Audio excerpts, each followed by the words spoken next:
जलद शहरीकरण व लोकसंख्येतील सातत्यपूर्ण वाढ यामुळे ठाणे शहरातील विद्यमान घनकचरा व्यवस्थापन यंत्रणेवर वाढत्या प्रमाणात दबाव निर्माण होत आहे.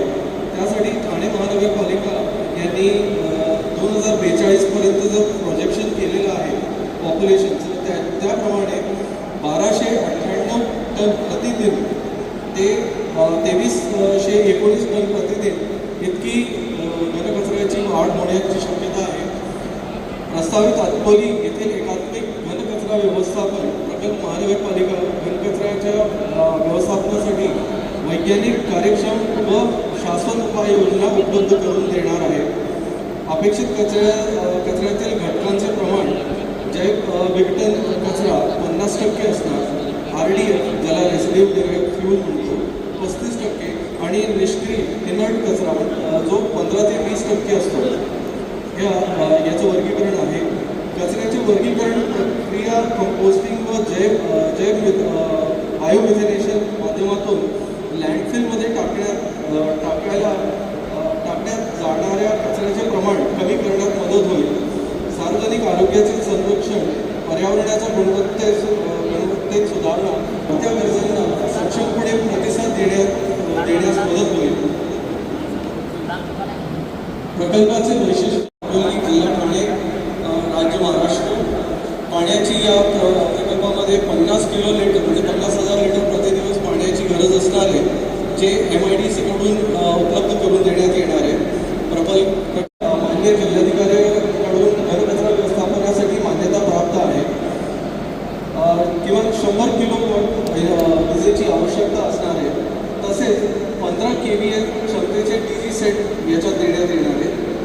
प्रकल्पासाठी लागणारे एकूण भांडवल जे आहे ते 200 कोटी असणार आहे. प्रकल्प स्थान निवडण्यासाठी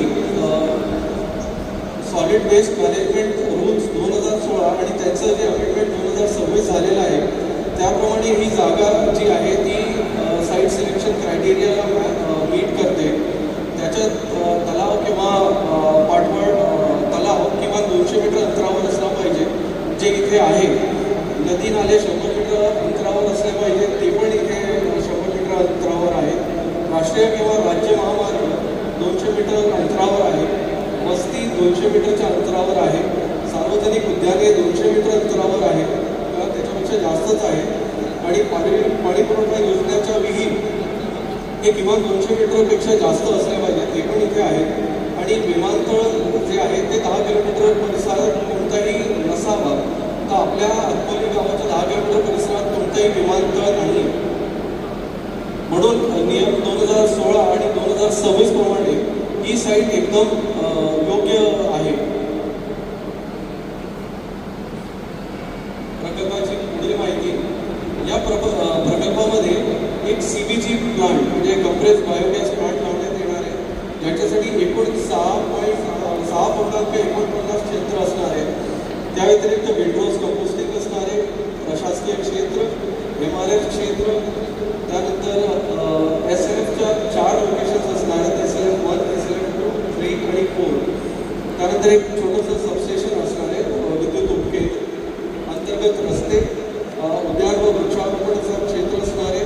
आणि लिचेट ट्रीटमेंट प्लांट म्हणजे जो काही लिचेट जनरेट होईल, वेस्ट प्रोडक्ट जनरेट होणार आहे, त्याच्यासाठी एक लिचेट ट्रीटमेंट प्लांट लावण्यात येईल.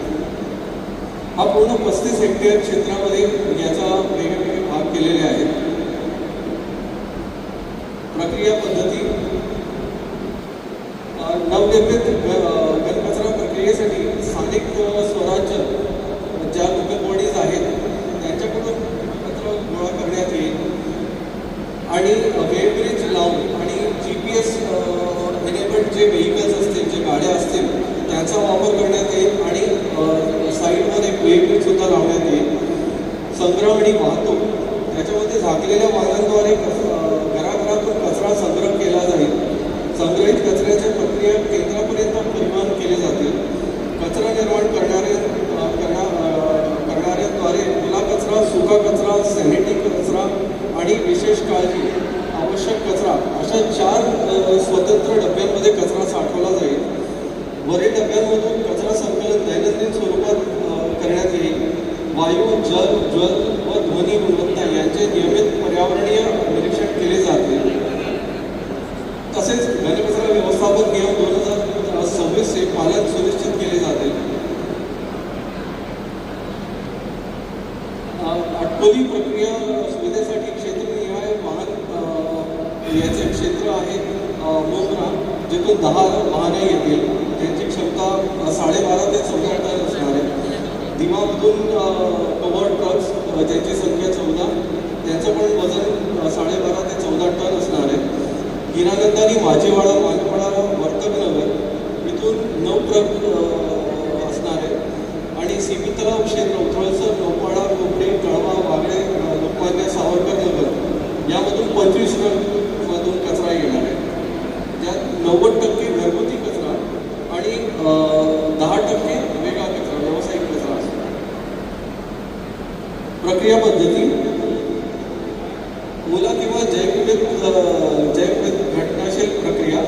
ओल्या कचऱ्याच्या प्रक्रिया करून स्थिरीकरण जागेवर किंवा प्रक्रिया केंद्रात विंडो कंपोस्टिंग पद्धती केले जाणार आहे. सुका कचरा जसा की प्लास्टिक, कागद, धातू, काच, कापड इत्यादी मटेरियल रिकव्हरी फॅसिलिटी येथे वर्गीकरण करून पाठवला जाईल. त्यानंतर निष्क्रिय व शिल्लक कचरा एकत्रित केलेले सॅनिटरी कचरा उपचारासाठी अधिकृत ज्वलन इन्सिनरेशन किंवा होम प्रोसेसिंग करण्यात येईल. आणि विशेष व्यवस्थापन कचरा जसं घरगुती धोकादायक कचरा, ई वेस्ट, बल्ब, बॅटरी यांचे एकत्रीकरण करण्यात येईल आणि त्यांना पुनरुपचारासाठी पाठवण्यात येईल. लोकसंख्या आणि कचरा निर्मितीचा अंदाज 2011च्या आपल्या सेन्सस प्रमाणे 2042 पर्यंत पॉप्युलेशन प्रोजेक्शन करण्यात आलेलं आणि त्या हिशोबाने 490 ग्राम प्रति व्यक्ती असं एक प्रोजेक्शन घेऊन कॅल्क्युलेशन करण्यात आलेलं आहे. सो आज 2011 आणि 2023 याच्या हिशोबाने 1298 टन घनकचरा उत्पन्न होतो. तर 2042 पर्यंत 2319 टन होण्याची शक्यता आहे. त्याच्यामध्ये 2042 पर्यंत 464 टन इनर्ट होईल, ज्याचा आपण सॅनिटरी लँडफिलमध्ये वापर करण्यात येईल. त्याच्यासाठी हा ॲक्च्युअल SLF आहे. आणि इनर्ट म्हणजे तो कचरा ज्याचं काहीच करू शकत नाही, त्याच्यामध्ये दगड, माती, पत्थर अशा गोष्टी असतात. प्रकल्प संकल्पना लँडफिल कार्यवाहीमुळे होणाऱ्या प्रदूषण समस्या टाळण्यासाठी खालील तरतुदी केलेल्या आहेत. कचऱ्यावर त्वरित किंवा प्रत्येक कामकाजाच्या दिवशी शेवटी किमान 10 सेंटीमीटर जाडीच्या मातीच्या थराने निष्क्रिय कचऱ्याचे किंवा बांधकाम साहित्याने आच्छादन केले जाणार. पावसाळी हंगाम सुरू होण्यापूर्वी पावसाळ्यात पाणी झिरपणे टाळण्यासाठी लँडफिल 40 ते 65 सेंटीमीटर जाडीच्या मध्यम मातीचा थर योग्य कॉम्पॅक्शन करण्यात येईल आणि त्याचं ग्रेडिंग करून टाकण्यात येईल. लँडफिल सक्रिय सेलपासून पृष्ठीय पाणी दूर नेण्यासाठी म्हणजे जे सरफेस वॉटर रनऑफ असतो त्याला दूर नेण्यासाठी निचरा करण्यात येईल. म्हणजे त्याच्यावर प्रॉपर ड्रेन्स बनवण्यात येतील साईडवर, जेणेकरून पावसाचं पाणी वाहून जाईल तिथून. आणि अंतिम आवरण प्रणालीमध्ये 1:10 सेंटीमीटर प्रति सेकंड पारगम्य असलेल्या 600 mm जाडीच्या संपीडित लेअर्स बनवल्या जातील. त्यानंतर तेवढ्याच साईजच्या पारगम्यता असलेल्या 150 मिलीमीटरची जाडीची दाणेदार ग्रॅन्युलर पदार्थाची निचरा थर देण्यात येईल. त्यानंतर 450 मिलीमीटर जाडीच्या वनस्पतीयुक्त थर प्रदान करण्यात येईल. प्रदूषित झिरप पाणी गोळा करणे व उपचार, पर्जन्य प्रभाव वाढवण्यासाठी योग्य निचरा म्हणजे तिथे ड्रेनेज फॅसिलिटी प्रोव्हाइड करण्यात म्हणजे पावसाचं पाणी वाहून जाईल. कचरा टाकण्याच्या जागेत तळाशी आणि बाजूला भिंतींना पाणी निघून न देणार असे आवरण दिले जाणार आहे. प्रक्रिया केंद्रातून निर्माण होणारा शिल्लक कचरा स्वीकारणाऱ्या लँडफिलमध्ये संयुक्त अडथळा प्रणाली दिली जाईल. यामध्ये 1.5 mm ची FTP लाईनिंग असणार आहे किंवा सिंथेटिक पत्र्याखाली 90 सेंटीमीटर जाडीच्या चिकण मातीचा थर प्रदान करण्यात येईल. लँडफिल तळाशी प्रदान केलेल्या चिकण माती किंवा सुधारित माती थराच्या तळापासून भूजल पातळीचा सर्वोच्च स्तर किमान 2 मीटर खाली असणार आहे. म्हणजे किमान 2 मीटरचा तरी ग्राउंड वॉटरपासून लेवल मेंटेन करण्यात येईल, जेणेकरून कोणताही ग्राउंड वॉटर प्रदूषण होणार नाही. त्यानंतर 726 किलो लिटरचा वेस्ट वॉटर लिचेट जनरेट होण्याची शक्यता आहे. त्यासाठी 850 किलो लिटरचा LTP म्हणजे लिचेट ट्रीटमेंट प्लांट प्रस्तावित आहे. लँडफिल वायू व्यवस्थापन अंतिम आवरण प्रणालीमध्ये 200 मिलीमीटर जाडीच्या वायू वेंटिंग थर असेल, तसेच 150 mm जाडीची वायू वेंट पाईप प्रणाली समाविष्ट असेल आणि 600 मिलीमीटर जाडीच्या वनस्पतीयुक्त थर प्रदान करण्यात येणार. आरोग्य आणि सुरक्षितता वाहनांची कमाल गती ॲव्हरेज जी स्पीड असणार आहे साईडवरती 30 मिनिटात. लँडफिलमध्ये कार्य करणाऱ्या लोकांना वैद्यकीय तपास त्यांचे मेडिकल चेकअप्स करण्यात येतील. कोणत्याही रेडिओ किंवा मोबाईल फोन यासारखी मोबाईल संप्रेषण प्रणाली नसताना कार्य करण्याची परवानगी असणार आहे. म्हणजे तिथे मोबाईलचा वापर करण्यात येऊ नये. निश्चित केलेल्या धूम्रपान आणि इतर कोणत्याही पद्धतीचं याची सक्त मनाई असणार आहे. जेवणासाठी लेबर्स करता एक वेगळी सुरक्षित स्वच्छ जागा ठेवण्यात येणार आहे. कामगारांना गमबूट, हेल्मेट, कान संरक्षण, मास्क हे सगळे दिले जातील आणि त्यांना हँड ग्लोव्ह सुद्धा दिले जाणार आहे. लँडफिलमध्ये कामगारांना प्रथमोपचाराची फॅसिलिटी अवेलेबल असणार आहे आणि आग प्रबंधक उपाय तिथे करण्यात येतील. पायाभूत अभ्यास आजची जी जनसुनावणी आहे त्याच्यासाठी एक प्रेझेंटेशन केल्यानंतर एक TOR मिळतो, ज्याच्या बेसिसवर एक पर्यावरण आधारभूत अध्ययन करण्यात येतो, ज्याच्या 3 महिन्याचा स्टडी असतो. तर आम्ही त्या 3 महिन्याचा स्टडी केलेला आहे या भागामध्ये.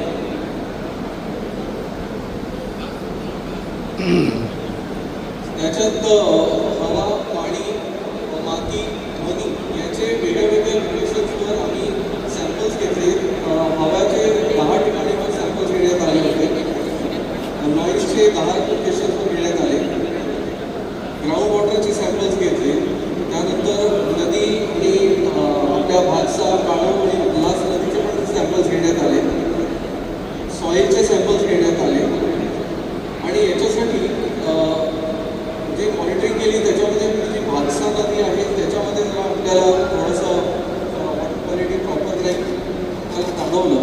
पण भातसा नदीला या प्रकल्पामुळे कोणत्याही पद्धतीची अडचण होणार नाही आणि या भागामध्ये जे हवामान आहे, माती किंवा पाणी याचे आता तरी NABL लॅबमधून आम्ही जे ॲनालिसिस केले तर कोणत्याही पद्धतीचं प्रदूषण अजून तरी आढळून आलेलं नाही आहे. पर्यावरण व्यवस्थापनासाठी किमान 8.75 कोटीची कॅपिटल इन्व्हेस्टमेंट असणार आहे. त्याच्यात वायू प्रदूषणासाठी, दुर्गंधीसाठी, लिचेट किंवा पर्यावरण निरीक्षण कार्यक्रम आणि व्यावसायिक आरोग्य व सुरक्षेसाठी, हरित पट्टिका विकासासाठी आणि बाकी पर्यावरणाशी संदर्भित जे काही खर्च असणार आहे त्याची एकूण इन्व्हेस्टमेंट जी असणार आहे ती 8.75 करोड आणि त्याला मेंटेन करण्यासाठी जो वार्षिक रिकरिंग कॉस्ट म्हणतो ती साधारण 1.80 करोड असणार आहे. याच्यामध्ये सामाजिक आणि आर्थिक फायदे एकदा मुक्त कचरा टाकून जी ओपन डंपिंग होते ती या प्रकल्पामुळे होणार नाही. कारण इथे प्रत्येक पद्धतीच्या कचऱ्याचं रिप्रोसेसिंग करण्यात येईल किंवा ज्या कचऱ्याचं आपण काहीच करू शकत नाही, ज्याला कोणत्याही पद्धतीचं ट्रीटमेंट किंवा रिसायकलिंग करण्यात येऊ शकत नाही, ज्याला इन्व्हर्ट म्हणतो त्याच्या सगळीकडे लँडफिलमध्ये डंपिंग करून त्याच्यावर झाडं वगैरे लावण्यात येतील. दुर्गंधी उत्सर्जन होणार नाही, याच्यावर हर्बल स्प्रेज असणार आहे. समाजात इथे लोकांना विविध प्रकारे रोजगार उपलब्ध होणार आणि इथे डायरेक्ट वास्तव में वाला बोले आप। पद्धतीने रोजगार उपलब्ध होतील. म्हणजे कन्स्ट्रक्शन फेज म्हणा किंवा ऑपरेशन फेज म्हणा, त्याच्यामध्ये स्थानिक कुशल, अकुशल आणि अर्धकुशल लोकांना रोजगार निर्मिती होईल या प्रकल्पामध्ये. CER एक कॉर्पोरेट एन्व्हायरमेंट रिस्पॉन्सिबिलिटी म्हटलं जातं, ज्याच्यामध्ये गव्हर्नमेंट ऑफ इंडियाचं मेमोरँडम आहे, नोटिफिकेशन आहे, त्याच्यामध्ये प्रकल्प प्रायोजक जे असतात त्यांना कॉर्पोरेट एन्व्हायरमेंट रिस्पॉन्सिबिलिटीमध्ये म्हणजे जवळपासच्या गावामध्ये गोष्टी त्यांच्यासाठी करून द्यायच्या असतात, ज्याच्यामध्ये पाणी पुरवठा किंवा सॅनिटरी फॅसिलिटीज किंवा झाडं लावून देणे किंवा रस्त्याची डागडुजी करून देणे हे सगळं असतं. त्याच्यासाठी साधारण 3 कोटीचं प्रयोजन ठेवलेलं आहे. कॅपिटल इन्व्हेस्टमेंट जी असणार आहे 3 कोटी असणार आहे आणि वार्षिक खर्च 30 लाख रुपये असणार आहे त्याच्या मेंटेनन्स करता. हरितपट्टिका विकास करीत असताना इथे जी पद्धतीची झाडं प्रस्तावित आहे ती सगळी स्थानिक प्रजातीची असणार आहेत. आपटा, सुरू, अशोक किंवा वेर, शेमट अशा पद्धतीचे आणि एकूण क्षेत्रफळाचा 33% जो भाग असणार आहे त्याला वृक्षारोपण करण्यात येणार आहे. याचा निष्कर्ष परिसरातील लोकांच्या जीवनमान विद्यमान स्थितीत तुलनेत एकूण सुधारणा होण्याची शक्यता आहे. TMC कडून अर्धकुशल व कुशल श्रेणीच्या लोकांना इथे रोजगार उपलब्ध करून देण्यात येते. पर्यावरण, आरोग्य आणि सुरक्षा या क्षेत्रातील प्रशिक्षित ऑपरेटर व कामगारांची नियुक्ती करण्यात येईल. कंपनीजवळील गावांमध्ये किंवा आपल्या इथे जे जवळपासच्या गावांमध्ये पर्यावरण जागृती करण्यात येईल आणि एकूण 8.75 कोटीचा खर्च कॅपिटल इन्व्हेस्टमेंट पर्यावरण व्यवस्थापनासाठी करण्यात येणार आहे. धन्यवाद. ऐकली आणि असं वाटतंय की सगळ्यांनी व्यवस्थितरित्या ती ग्रहण पण केली आहे. म्हणजे त्यांनी जी जी माहिती सांगितली ठाणे महानगरपालिकेच्या प्रस्तावित प्रकल्पाबाबत ती आपण सगळ्यांनी शांततेने ऐकूनही घेतली आहे.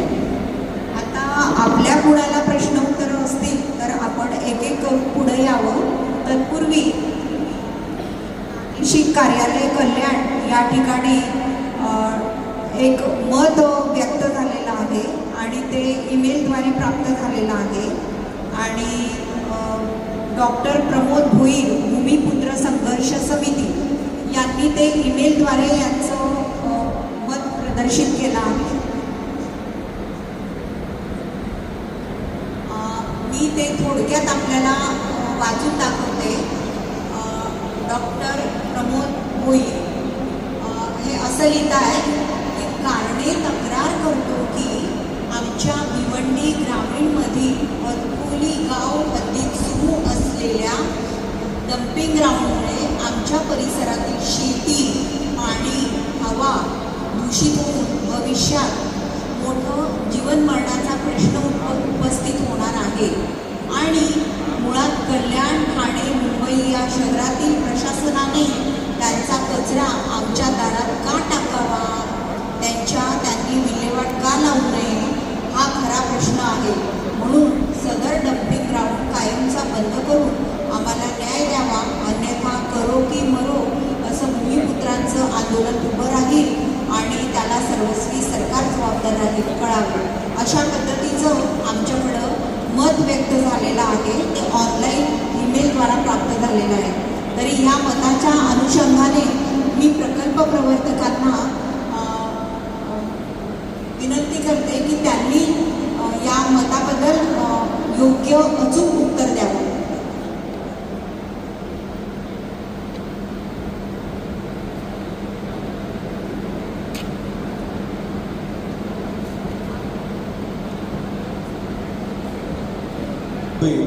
यांनी जो प्रश्न मांडलेला आहे म्हणजे की त्यांचं आहे की गावाच्या हद्दीत सुरू असलेल्या डम्पिंग ग्राउंडमुळे आमच्या परिसरातील शेती, पाणी, हवा दूषित होऊन भविष्यात मोठं जीवन मरणाचा प्रश्न उपस्थित होणार आहे.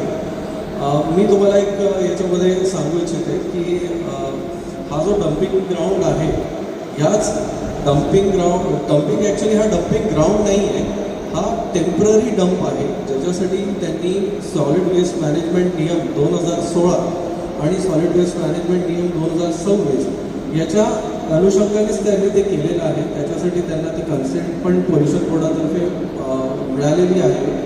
आणि हा जो प्रकल्प ज्याच्या पब्लिक हिअरिंगसाठी आपण आलेलो आहोत, या इथे ज्या जो टेम्पररी डंप केलेला कचरा आहे याचीच विल्हेवाट लावून या जागेला पूर्ण रिकामं करून हा डंप आपल्याला रिमूव्ह करायचा आहे. त्याच्यासाठीच ही सॅनिटरी लँडफिल फॅसिलिटी आहे. जो तुमचा आक्षेप आहे, जो तुमचा ऑब्जेक्शन आहे तो बरोबर आहे, पण तुम्हाला हे सांगू इच्छितो की या प्रकल्पामुळे हा जो डंप आहे हा नाहीसा होणार, म्हणजे इथून हा डंप नसणार. आणि एकदा ही फॅसिलिटी सुरू झाली की एक रेग्युलर प्रॅक्टिसमध्ये जो कोणताही कचरा येईल तो इमिजिएटली सेग्रिगेट करून त्याचं कंपोस्टिंगमुळे खत निर्माण होणार.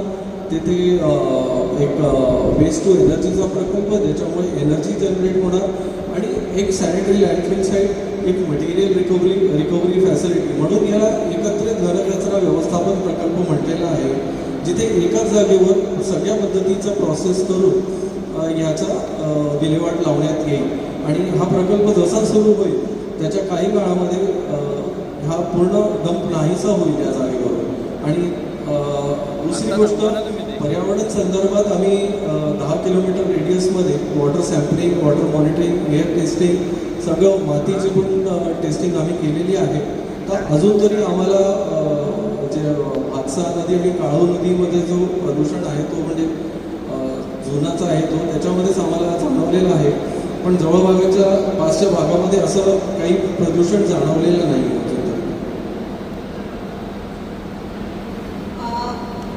ज्यांना कुणाला आपलं मत प्रदर्शित करायचं आहे किंवा आक्षेप नोंदवायचा आहे त्यांनी प्रथम आपलं नाव आणि आपण कुठून आला आहात आणि आपला प्रश्न काय आहे ते थोडक्यात सांगायचं आहे.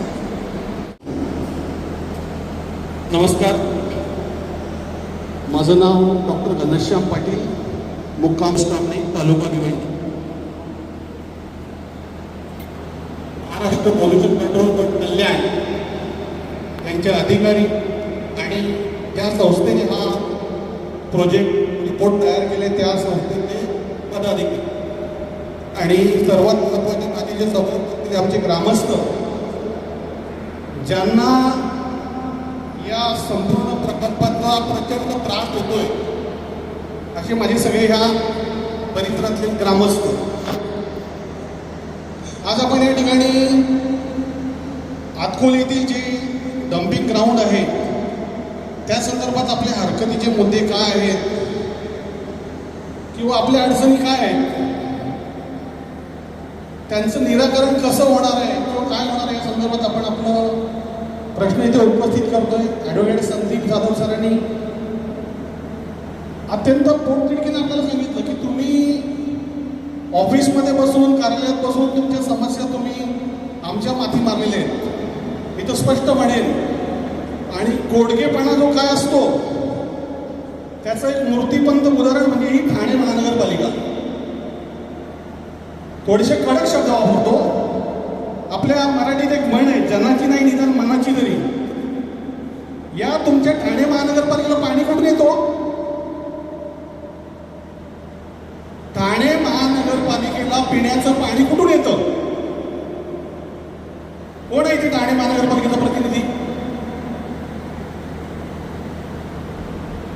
ठाणे महानगरपालिकेचा इथे कोण प्रतिनिधी आहे? ठीक आहे, मुंबई महानगरपालिकेचा कोण प्रतिनिधी आहे इथे? कृपया त्यांनी हात वरती करावं फक्त. माझ्या माहितीप्रमाणे इथे 3 इंजिनियर मला वाटतं आहेत आपल्या मुंबई महानगरपालिकेचे, पांढरापूर कार्यालयातून या ठिकाणी आले आहेत. या संदर्भात मी एक 20 दिवसापूर्वी माननीय कमिशनर अश्विनी भिडी मॅडम यांना मेलद्वारे हा प्रश्न किती गंभीर आहे याची कल्पना दिली होती. त्यानुसार त्यांनी त्यांच्या खालील कार्यालयात अशा सूचना केलेल्या आहेत किंवा स्वतंत्र त्यांनी त्यांचं मत तयार केलं असेल. या ठाणे महानगरपालिकेने आमच्या पिसे गावातून आपल्या ठाणे शहरातील नागरिकांसाठी पिण्याचं पाणी इथून घेऊन गेलं तुम्ही. तेही तुम्ही मुंबई महानगरपालिकेने ॲक्वायर केलेल्या जमिनीतून.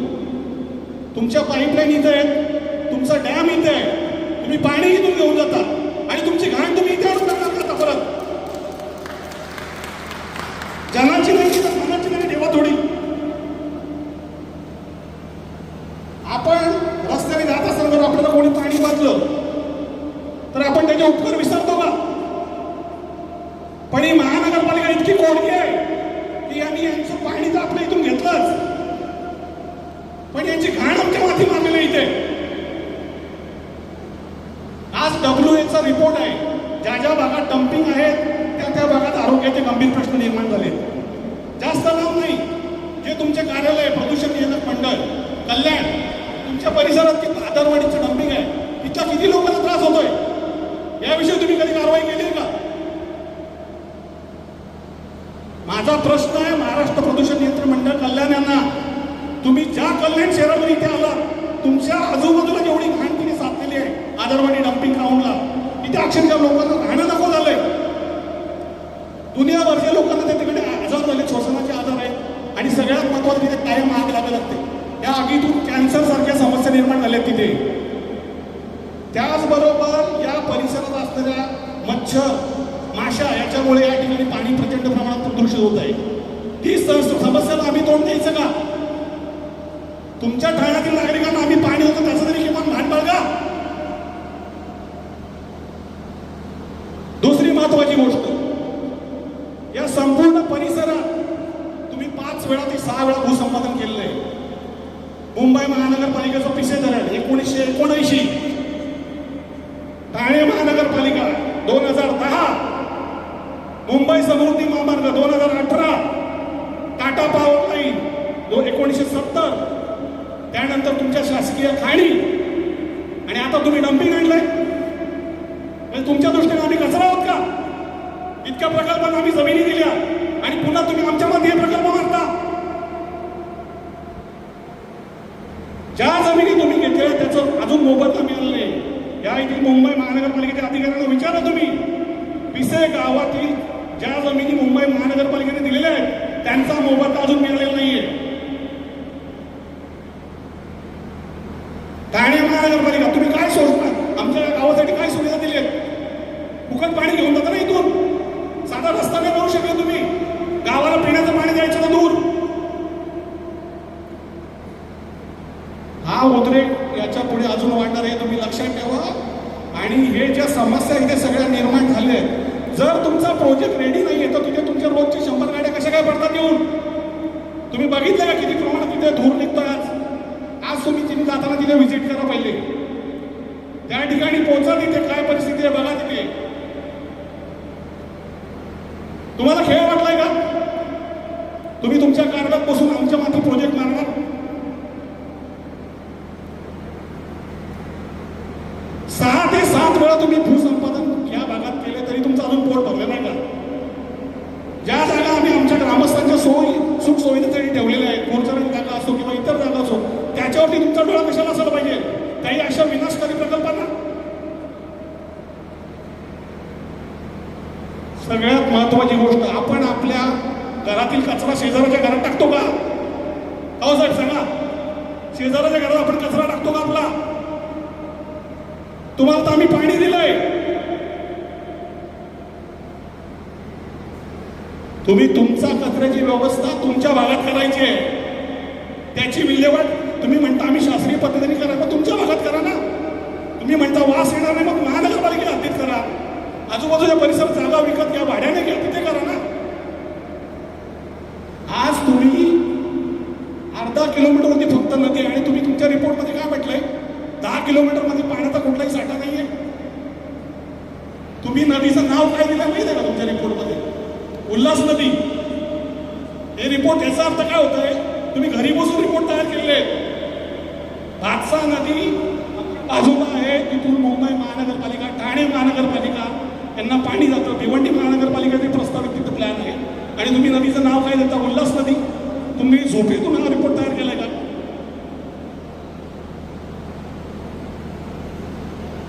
याचा अर्थ तुम्ही संपूर्ण हे मॅन्युप्युलेट केलेला आहे आणि पद्धतशीर हा प्रकल्प तुम्ही आमच्या माथी मारण्याचा प्रयत्न करत आहे.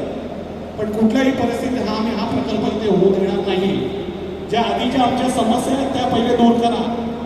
आणि हा प्रकल्प तर कुठल्याही परिस्थितीत नाही. आज आम्ही एवढ्या झालेल्या आत्ता कोणीतरी आमच्या भागात वेअर हाऊसच्या मार्गाने काही प्रकल्प येत आहेत, त्यातून लोक शेतकऱ्यांचा विकास होत आहे. असं असताना तुम्ही त्याच जागांच्या शेजारी हे प्रकल्प आणून तिथे विकास कसा काय करणार? उदाहरणार्थ तुमच्या ह्या प्रोजेक्टच्या बाजूला ॲमेझॉन कंपनी आहे. या ॲमेझॉन कंपनीमध्ये 2000 वर्कर काम करतात. त्या कर्मचाऱ्यांना जर तिथे रोज वास यायला लागला किंवा तिथं अशा समस्या निर्माण झाल्या तर ती कंपनी तिथे राहणार आहे का? याचं उत्तर मला या प्रोजेक्ट करणाऱ्या कमिटीने द्यायचं आहे. म्हणजे आमचा तुम्ही रोजगारी हिरावून घेणार. त्या ठिकाणी आमचे वाशिरे ग्रामस्थ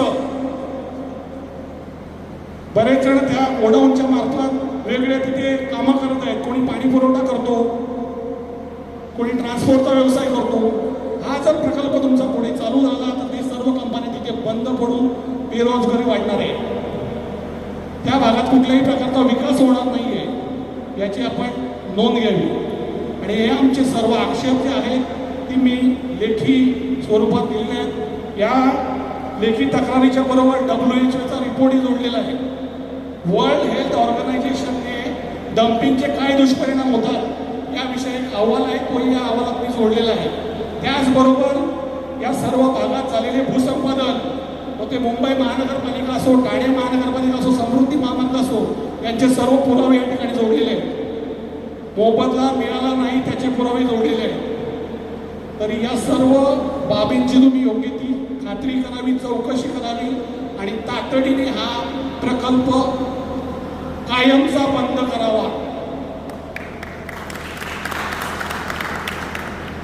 आज तुम्हाला जर तुम्ही या भिवंडी ठाणे जिल्ह्याचं जर भौगोलिक परिस्थिती बघितली तर असे कितीतरी भाग आहेत तिथे मानवी वस्ती नाही आहे, तिथे कुठलाही विकास झालेला नाही. त्या ठिकाणी तुम्ही का नाही करत आहे? जिथे मानवी वस्ती नसेल 20-25 किलोमीटरच्या परिसरात त्या ठिकाणी करा नाही.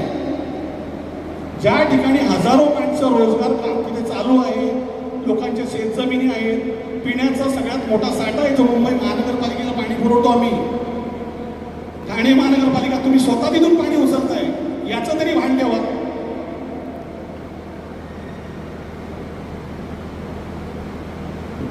ठाणे महानगरपालिकेला मी पुन्हा एकदा त्यांना इशारा देतोय, आपण ज्या ठिकाणून पिण्याचं पाणी घेऊन जातात त्या ठिकाणी तरी निदान म्हणजे ज्या ताटात तुम्ही खाताय त्याच ताटात घाण करताय हे लक्षात ठेवा.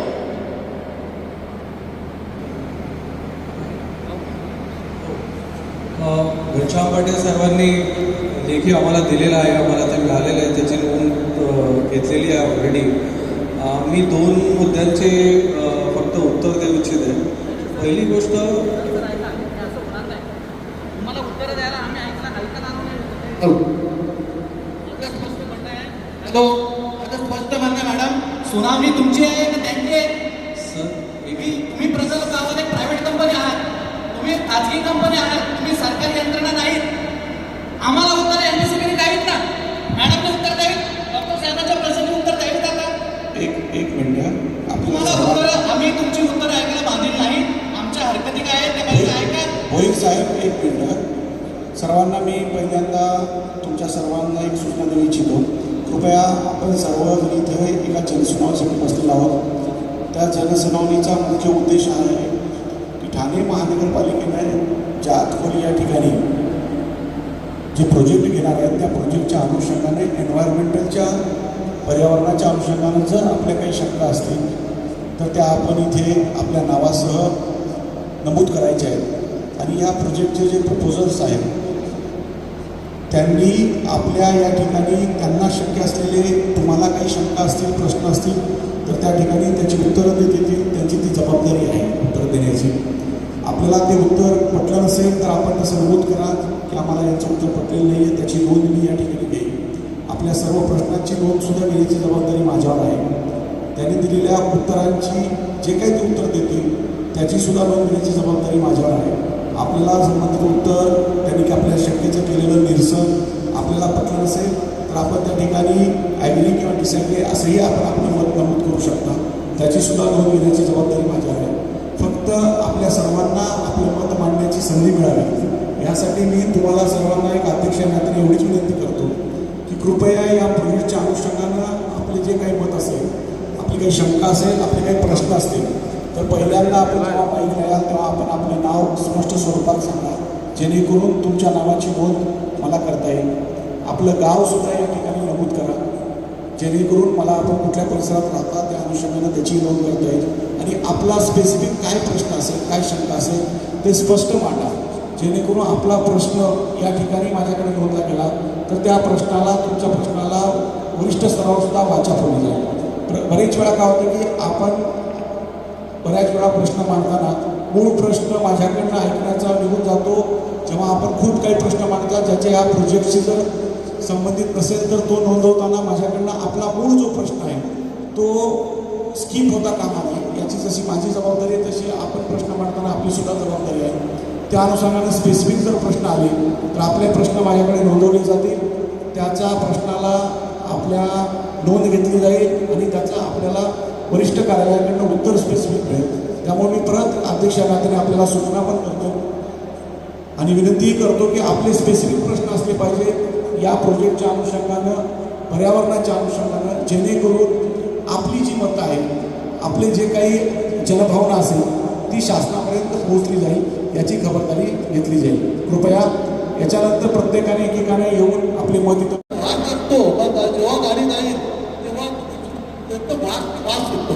अशा दिवसाला 50 गाड्या जातात आणि त्याच्यापासून कोरोनासारखी तिथे पडतात. आता जे गाड्या येतात त्या सर्व्हिस सेंटर येतात, कसं तुम्ही चालवता त्याच्यात? तो बोलतो आम्ही मास्क लावून गाड्या चालवतात, कारण एवढी गंदगी त्याच्यामध्ये येतो, संडासचा वास पण त्याच्यामध्ये येतो. असं माझं एवढं म्हणणं आहे का तुम्हाला जर तशी खात्री नसेल तर येऊन बघा, तिथे रोडवर थांबा आणि तो वास किती येतो ते बघा, असं माझं म्हणणं आहे. आणि डम्पिंग हा ग्राउंड गेलाच पाहिजे असं सर्वांचं आमचं म्हणणं आहे. डम्पिंग ग्राउंड गेलंच पाहिजे ना. ओके. भगवान पांडुरंग सामरे, ग्रामपंचायत करून गाव वाफाळे.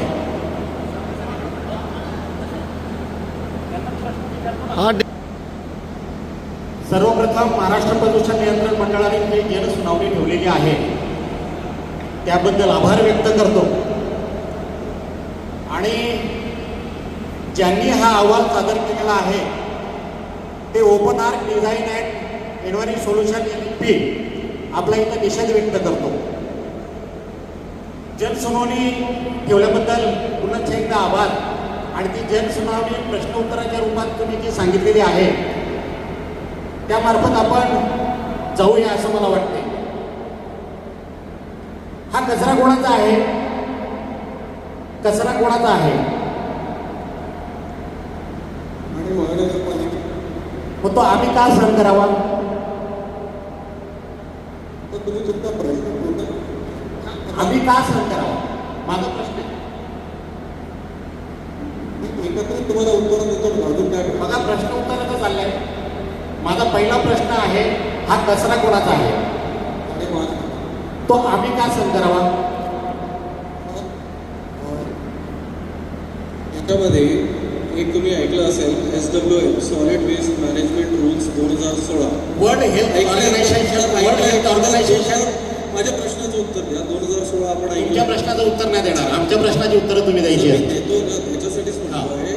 सॉलिड वेस्ट मॅनेजमेंट रूल्स 2016 आणि सॉलिड वेस्ट मॅनेजमेंट रूल्स 2026 ज्याच्या अंडर आणि स्वच्छ भारत मिशन याच्या अंडर हे रूल्स आलेले आहेत. याच्यामध्ये प्रत्येक महानगरपालिका, नगरपालिका, ग्रामपंचायती यांच्या कचऱ्याची विल्हेवाट लावण्याची जिम्मेदारी त्या त्या नगरपालिका, महानगरपालिका यांना करणं कंपल्सरी सायंटिफिक पद्धती.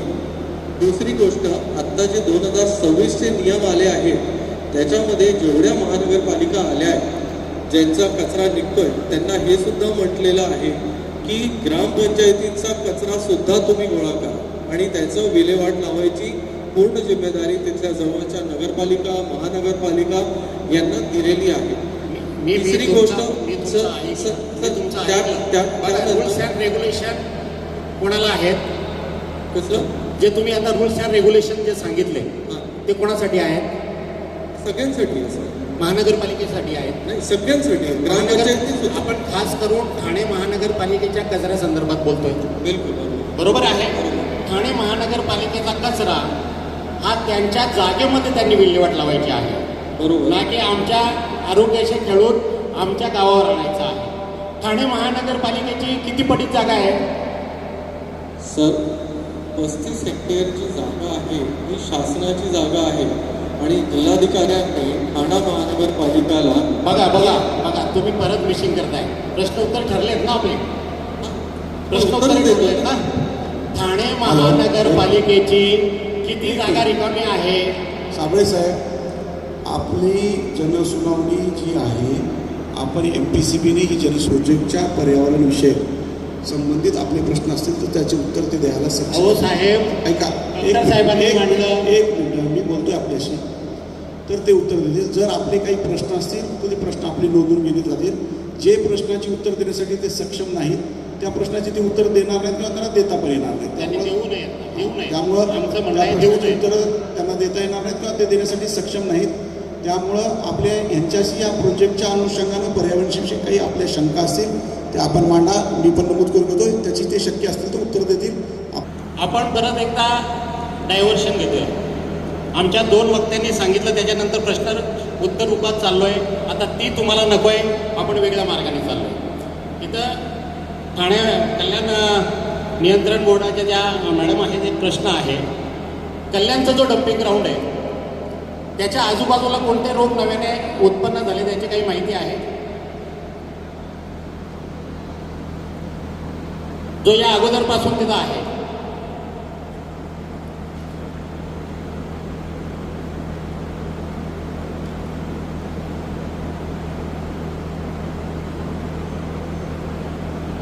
आपलं स्पेसिफिक कल्याणचं जे डम्पिंग ग्राउंड आहे आदरवाडीच्या इथलं, तिथं आजूबाजूला नव्याने होणारे मी आपल्याला परत विनंती करतो, कारण आम्ही उद्याच्या प्रश्नावर बोलतोय.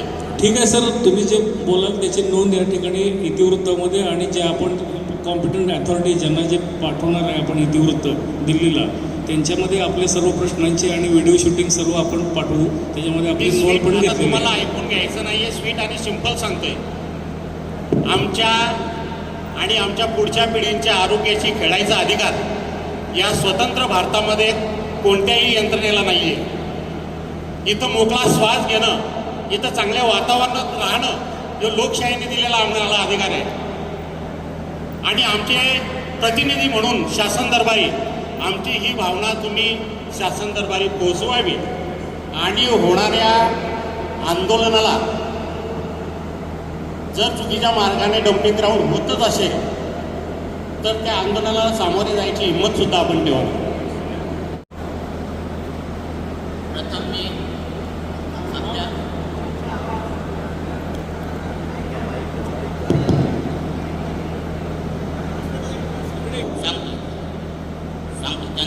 तुमचे प्रथम आभार मानतो. तसेच माझे सर्व इथे जमलेले ग्रामसेवक, सरपंच, ग्रामस्थ आणि 13 ग्रामपंचायतीचे सरपंच, उपसरपंच इथे जमले. आणि मी या गावचा संघर्ष समितीचा उपाध्यक्ष आहे रमेश गोविंद शेलार. आम्ही ज्या दिवशी हे जागा संपादित केली त्या दिवसापासून आज यापर्यंत संघर्ष करत आलो. पण साहेब, आज तुम्ही जी उत्तर देता ते आम्हाला एकही उत्तर मान्य नाही. कारण सांगतो त्याचं, कारण 13 ग्रामपंचायती हा जर डम्पिंग ग्राउंडचा भौगोलिक इतिहास बघला तर तुम्हाला ग्रामपंचायतीची नावं सांगतो साहेब. प्रथम नाव येते तलवली ग्रामपंचायत आणि आतपली गाव हा तलवली ग्रामपंचायतमध्ये. दुसरी ग्रामपंचायत येते भादाणे, भादाणेमध्ये 5 पाडे. तिसरी ग्रामपंचायत येते पिशे, याला लगत पिशे ग्रामपंचायतमध्ये पिशे डॅम धरण आहे. आजपर्यंत त्या तुमच्या अहवालात उल्लेख आहे का बघा. पिसा डॅमचा उल्लेख आहे का बघा. उल्हास नदी दाखवले. उल्हास नदी किती अंतर आहे इथून?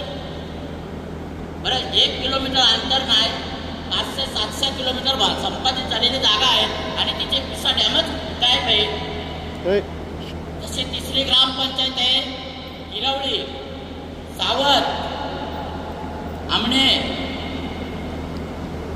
सापे, भांडवल, कुक्षे, कुरुद, बडगे,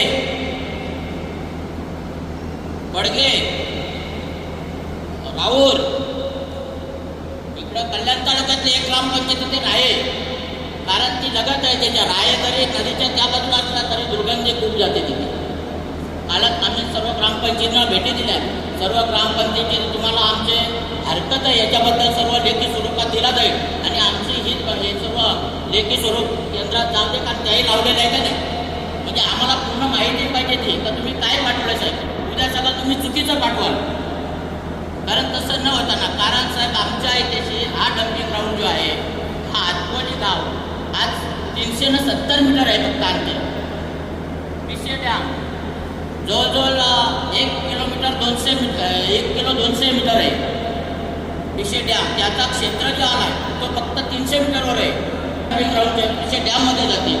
बरं हेच नगरपालिकेचं सांबरे साहेबांनी सांगितलं तसं दादा सांबरे साहेब विरोध केला, पण आम्हाला कोणतीही उत्तरं नको. आम्हाला फक्त डम्पिंग ग्राउंड आम्हाला नको आहे. आम्ही संघर्ष समितीचा उपाध्यक्ष म्हणून या नात्याने सांगतो. आणि जर वेळ आली आम्ही कोर्टात तर आहे, पण वेळ आली तर आम्हाला मदत करायला तिथे तयार आहे. पण शेवटच्या क्षणापर्यंत आम्ही संघर्ष करणार ही त्याची एवढी आमची नोंद करून घ्यावी. कारण मी सर्वांच्या आमच्या संघर्ष समितीच्या वतीने उपाध्यक्ष या नात्याने हे सर्व सांगतो. आणि तुम्ही जी आज इथे सुनावणी लावली ती प्रथम साहेब चुकीची लावली. काय ते लावले चुकीचे, कारण लोक येऊ नये म्हणून ह्या जागेवर लावली. तुम्ही तेच जर डम्पिंग ग्राउंड शेजारी पडग्या शेजारी गोडाऊन होते किंवा शेजारी कुठे भरपूर जागा होती तिथे लावली असते तर लोक भरपूर आले असते. याची नोंद करून घ्यायची. आमच्या लेडीज याच्यासाठी आल्या नाही, कारण आज किती किलोमीटर आहे इथून डम्पिंग ग्राउंडपासून नाही सुनावणी चुकीचे लावलेले आहे सगळे याची. कारण हा बघा हा डम्पिंग ग्राउंड जर झाला तर उद्योग आहेत. आता 100 मीटरवर तिथे गोडाऊन आहे, तिथे लोक रोजगार आहे त्यांना. त्याच्यानंतर गाव जवळ आहेत, सर्व गावं जवळ आहेत लोकांचं. आज आमच्या आतकोळी गावात 4 पेशंट आहेत कुठले कॅन्सरचे, फुफ्फुसाचे आजार आलेले. 6 मुलं वाढली आहेत त्यात, म्हणजे तरुण मुलं. ही रोगराई पुढं वाढण्यापेक्षा आम्हाला हा डम्पिंग ग्राउंड नको एवढाच आमचा विरोध आहे. धन्यवाद. हुक्कम सावंत. आम्ही या गावात राहणारे एक शेतकरी नागरिक आहे आणि आमच्या समस्या एवढ्याच आहे. आज 15 वर्षे झाले गावात पाणी वारंवार वाहतो आणि ते माझ्या शेतात मुरला जातो आणि शेताला लागवड करता येत नाही अशी अवस्था आमची झालेली आहे. तर आम्ही जे शेतकरी शेती नाही घेता गुजराती आमच्यावर येऊन जबरदस्ती करून शेती मागण्याचा प्रयत्न करतात. आज एवढा डोंगरीचा एवढा भाग फोडला गेला, त्याच्यावर घरं आदळली जातात. आता या गोष्टीवरती कोणी लक्षच देत नाही. जेव्हा मी तुमच्याकडे येण्यासाठी हे केला तर मला तिथं आवला गेला की साहेबांकडे जायचं नाही. तर आमच्या 10 वर्षे झाले गावात कुठलाही आजपर्यंत काम झालेला नाही. एक शेतकऱ्याला तो काय सांगतो माझा शेत आहे मी टाकू शकतो, म्हणजे असं टाकण्याचा दुसऱ्या शेतकऱ्याला त्रास होतो ना. मग जर अशा समस्या वाढत चालल्या तर कसा होणार. आणि आम्ही सामगाला गेलो का आम्हाला पोलीस आडवे येतात. असं आम्ही किती दिवस सण भोगायचे या गोष्टीचा. मी आवाज तुम्हाला सांगतो, आज ते गुजराती आपण नाही जागा देताना सुद्धा आमच्यावर जबरदस्ती करतात आणि पोलिसांना सहकार्य करून आणि आमच्यावर दबाव आणण्याचा प्रयत्न करतात. हे कशासाठी, म्हणजे आम्ही इथे राहायचं की नाही राहायचं हेच प्रश्न आम्हाला पडलेला आहे आणि तुमच्या परत आम्हाला पोचू देत नाही. म्हणजे काय असा विषय झालेला आहे. तर याच्यासाठी ग्रामपंचायत तो कुठला विषय उचलत नाही, पोलीस स्टेशन कुठला विषय उचलत नाही. तर शेतकऱ्यांनी जायचं तर कुठे जायचं पहिला प्रश्न. आपण उपस्थित केलेल्याची नोंद घेतली आहे. या प्रकल्पाविषयी काय पर्यावरणविषयक सूचना असेल तर कराव्या. हो साहेब, तुम्हाला सांगतो इथं भाईगिरीच्या सगळ्या गोष्टी चाललेल्या आहेत. दादागिरीने कचरा टाकला जातो. याच्यावर हे आपण एक मनुष्य जर ऑब्जेक्शन उचलायला गेलो तर कमसे कम 50 पोरे जमा होतात. ते एक मनुष्य काय बोलणार. वारंवार घरी येऊन धमक्या देतात, गुजराती धमक्या देतात. हे आम्हाला कुठेतरी शेतकऱ्याला मोठी दुर्घटना घडलेली आहे ना आमच्यासाठी. तुम्हाला पर्यावरणविषयी काही सूचना करायची. आता कोणी मागे डम्पिंगचे जे कल्याण डम्पिंगचा कचरा भिवंडी तालुक्यात जमतो का. कचरा जर भिवंडी तालुक्यात जमत असेल तर पूर्ण. नाव बरं सर. प्रदीप मारुती भोईर, अकोली.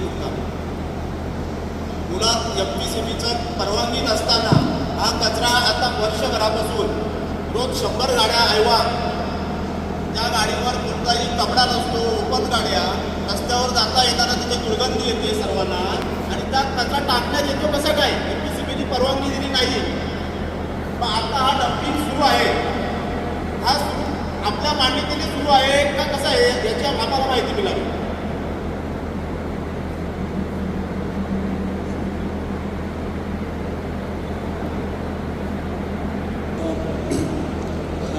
आपण जी ज्या प्रोजेक्टच्या जनसुनावणी करता आलोय,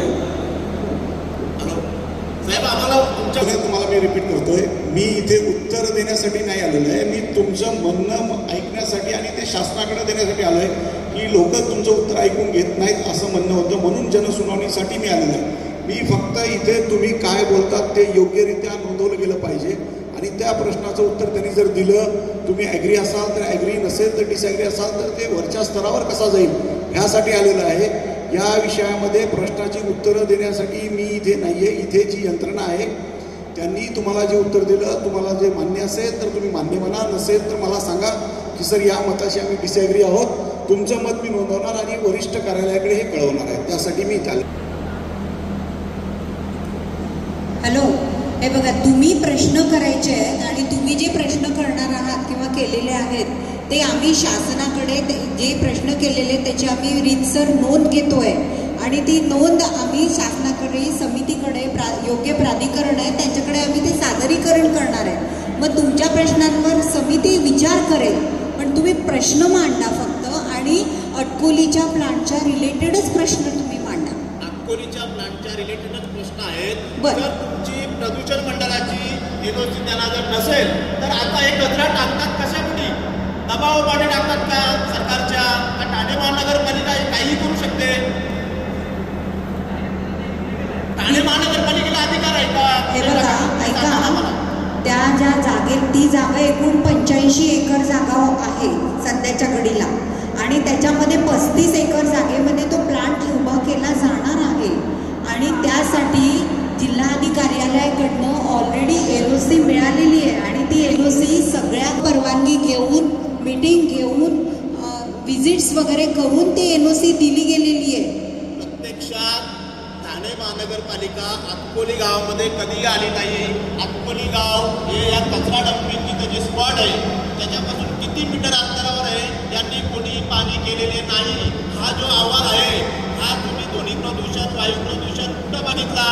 तुम्ही कुठं गोडसई गाव जे 15 किलोमीटर अंतरावर आहे तिथल्या शाळेचे नमुने घेता तुम्ही का हवा प्रदूषण तिथे होते का नाही? अटकोलीमध्ये आले का तुम्ही? मादाण्याला आले का? नलवडीला आले का? नाही आले. त्या रिपोर्टमध्ये आम्ही वाचलेलं आहे.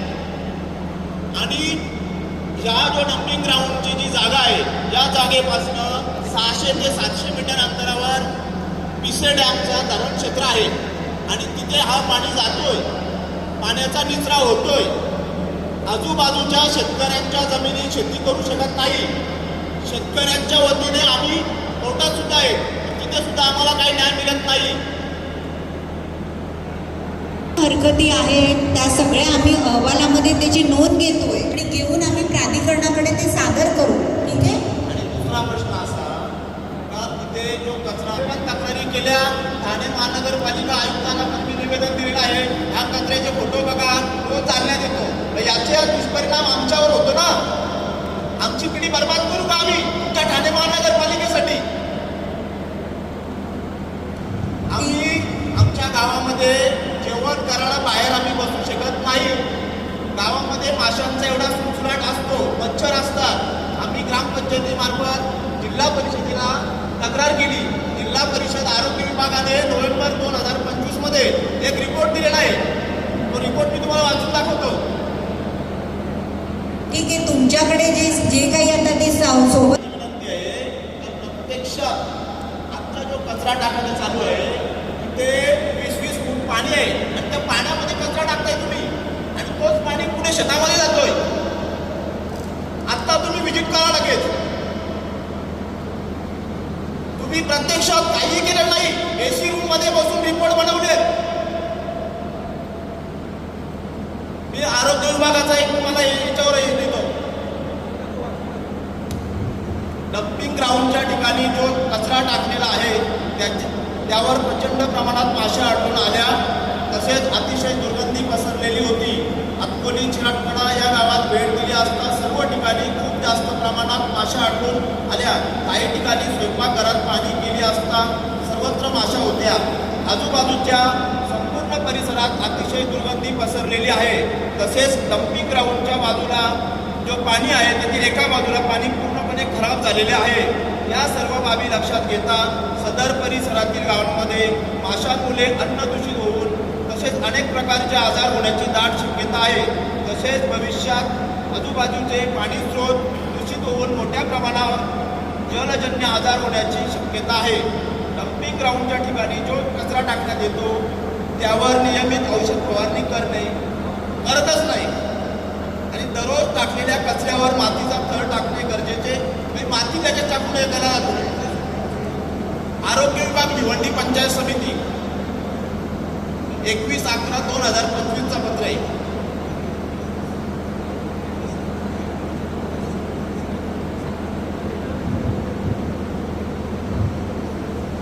सर बघा, माझी जी एजन्सी आहे open R design environment solutions, as per EIA notification आणि government of India ministry of environment and forest याचे जेवढे वेगवेगळे नोटिफिकेशन्स आलेले आहेत त्याच्याप्रमाणे QCI NABET quality council of इंडियाकडून ॲक्रेडिटेड कन्सल्टंटच हे EIA रिपोर्ट बनवू शकतात. आणि EIA नोटिफिकेशन 2006 ज्याच्या अंडर ही जनसुनावणी होते त्याच्यामध्ये व्यासपीठावर बसलेले जेवढेही अधिकारी आहेत त्यांना आपले सगळे ऑब्जेक्शन्स नोंदवून घ्यायचे.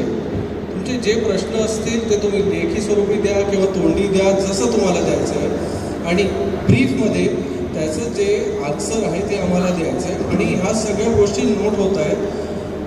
तर मी एक शॉर्टमध्ये तुम्हाला सांगतो आहे, एक विषय कसा चालला आहे की आपण डम्पिंगचा विषय करताय, वेअरएज आम्ही डम्पिंग करता EC मागायला आलेलोच नाही आहे. आम्ही लँडफिलच्या गोष्टी करतो. आणि हा जो डम्प तुम्ही म्हणताय हा नाहीसाच करायचा. आम्ही वर्षभरापासून ठाणे महानगरपालिकेच्या उपायुक्त साहेबांनी आम्हाला हे सांगितलं, तुम्ही वर्षभर काय करताय तिथे डम्पच करताय, त्याच्यावर काही प्रक्रिया होत नाही. बरोबर ना, ते आता बंद करा तुम्ही. ऐका त्याच्यावर सांगते तुम्हाला 2024 पासून याच्यावर प्रोसेस सुरू झालेली आहे एन्व्हायरमेंट क्लिअरन्स घ्यायची. याच्यासाठी 2024मध्ये पर्यावरण मंत्रालयामध्ये आपल्या पर्यावरण विभाग मंत्रालयामध्ये जो आहे तिथे अर्ज करण्यात आलेला. डिसेंबरमध्ये DOR ग्रांट झालेला. ही एन्व्हायरमेंट क्लिअरन्स मिळायची प्रोसेस असते लँडफिलला आणि त्याच प्रोसेसचा हा भाग आहे. आणि इथे जर हे जनसुनावणी झाली नाही तर त्या लँडफिलला EC मिळणार नाही आणि तो कचरा डम्पिंग जरी बंद केलं तरी त्याची विल्हेवाट होणार नाही. तर म्हणून आम्ही इथे जे आलो आहोत लँडफिलच्या परवानगी करता आलो आहोत. जर तुम्ही माझं प्रेझेंटेशन ऐकलं असेल तर त्या प्रेझेंटेशनमध्ये मी हे क्लिअर सांगितलं आहे की याच्यासाठी काय काय प्रकल्प या डम्पिंगवर काय प्रक्रिया करून डम्प नाहीसा करण्यात येणार आहे. इथे डेली बेसिसवर प्रोसेसिंग युनिट असणार आहे. जो माशांचा त्रास आहे, दुर्गंधीचा त्रास आहे, याच्यावर काय काय आपण योजना करणार आहोत जेणेकरून जवळपासच्या लोकांना, स्थानिकांना त्रास नाही झाला पाहिजे. तुमचा तब्येतीचा विषय जो आहे तो सगळा याच्यामध्ये कन्सिडर केलेला आहे की आरोग्यावर कोणत्या पद्धतीचे आणि पुढच्या पिढ्यांना त्रास होता कामा नये. त्याच्यासाठी जो मॅनेजमेंट आहे, तर हा जो कचरा आहे याला सेग्रिगेट करणार, वर्गीकरण होणार, यातून प्लास्टिक वेगळं होणार आहे आणि जशी ती याला EC मिळणार नाही साहेब, तोपर्यंत मग टाकू नका ना तुम्ही. आता आम्हाला त्याचे दुष्परिणाम आता वर्षभरापासून आमच्यावर होत आहेत. याचं डिसिजन याचं नोंद त्यांनी घेतली आहे. तुम्ही तेव्हापर्यंत तुम्ही वर्गीकरण वगैरे जो प्लॅन आहे ना, आम्हाला वर्ष जो सुरू होण्याच्या पूर्वीपासून आम्हाला ते सांगितलं, पण प्रत्यक्षात तसं होत नाही. तर ह्याची नोंद त्यांनी घेतली की काय करायचं, त्याच्यामध्ये शासनाचा डिसिजन येतो. आजपासूनच हा कचरा टाकणं बंद झालं पाहिजे. आणि तुम्ही जो हा बोगस अहवाल बनवलेला आहे तो आम्हाला मान्य नाही. प्रत्यक्षात अक्कोली गाव, पाशेरे गाव, फुलोरेपाडा, चिराटपाडा हे तुम्ही प्रत्यक्ष जागेवर येऊन बघा. प्रत्यक्ष जागेवर येऊन बघा, एवढी कळकळीची विनंती करतो. आणि तोपर्यंत कचरा बंद ठेवा. हॅलो, मी विनोद गणेश शेलार, मुक्काम वाशेर येथून आलेला आहे. मगाशी सांबरे साहेबांनी प्रश्न उत्तर उपस्थित केला आणि सांगितलं आता प्रश्न उत्तराचा हे चालू आहे. त्यावेळेस साहेबांनी सांगितलं की ते उत्तर देण्यास सक्षम नाही. अँगल मी माझा घेतला, साईडला नाही होणार. उत्तर देण्यास उठूच नका. आणि माझा पहिला प्रश्न आहे, मॅडमने आताच सांगितलं की कलेक्टर साहेबांनी ज्या जमिनी वगैरे सर्व मीटिंग करून घेतल्या, ज्या मीटिंग झाल्या त्या फक्त कलेक्टर ऑफिसला झाल्या. इथले ग्रामपंचायत जमिनी आतकुलीची होती, तर ती तळवली ग्रामपंचायतीचं सुद्धा विचारात घ्यायला पाहिजे होती. ते सुद्धा कलेक्टर साहेबांनी घेतलेलं नाही. आणि डम्पिंग जर तुम्ही कचरा टाकता तर त्या ग्रामपंचायतीची एनओसी पण असणे आवश्यक आहे, ती पण तुम्ही घेतलेली नाही. आणि माझा दुसरा प्रश्न आहे, आमच्या गावचा प्रोजेक्ट आहे इंडियाजेन्स, तो फक्त तुमच्या डम्पिंगपासून 10 मीटर अंतरावर आहे. तिथे लाखो वर्कर्स काम करतात रोजचे. जर उद्या त्यांचं आरोग्य धोक्यात आलं तर त्या आरोग्याची काळजी कोण घेणार आणि त्यांना कोण सुविधा पुरवणार? आमच्या इथे बोरवेल आहे आणि बोरवेलचं पाणी सुद्धा आता अशुद्ध येतो आणि त्यामुळे आमच्या मुलाबाळांना आणि आम्हाला सुद्धा आरोग्याचा प्रश्न उपस्थित होणार आहे. याची जबाबदारी कोण घेईल? आणि सांबरे साहेबांनी प्रश्न उपस्थित केला कल्याणच्या डम्पिंगचा. सांबरे साहेब, तुम्हाला मी सांगतो, कल्याणच्या डम्पिंगच्या बाजूला जे प्रोजेक्ट आहेत बिल्डर्स, ते पूर्णपणे लॉसला गेले. जर तुम्ही हा डम्पिंगचा ग्राउंडचा प्रोजेक्ट केला तर आमचा वासेला प्रोजेक्ट सुद्धा लॉसला जाऊ शकतो आणि 1 लाख रोजगारांचा रोजगार इथून जाऊ शकतो. याची तुम्ही नोंद घ्या. बस, जय हिंद, जय.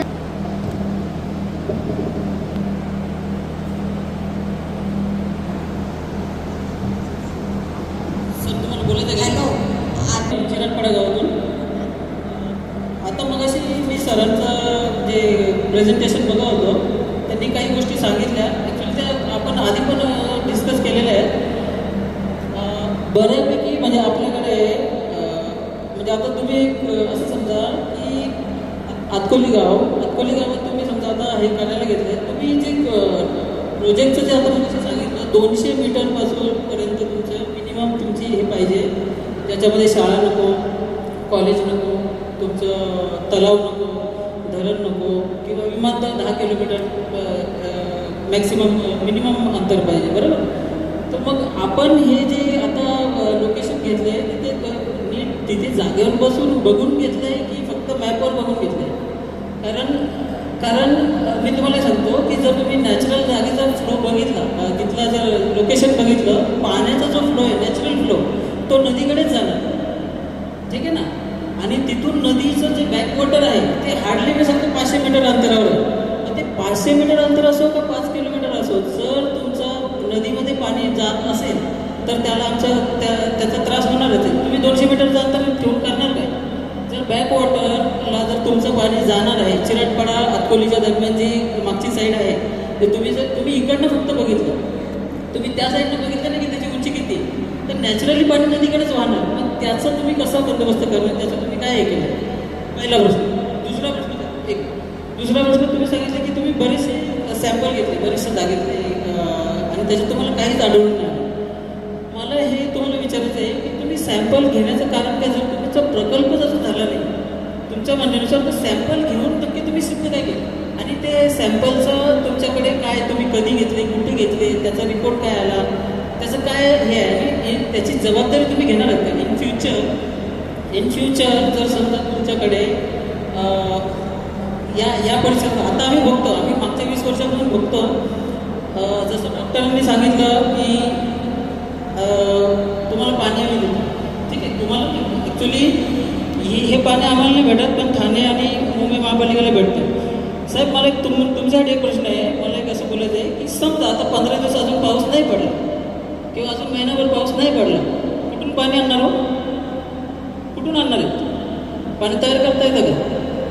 नाही येत ना.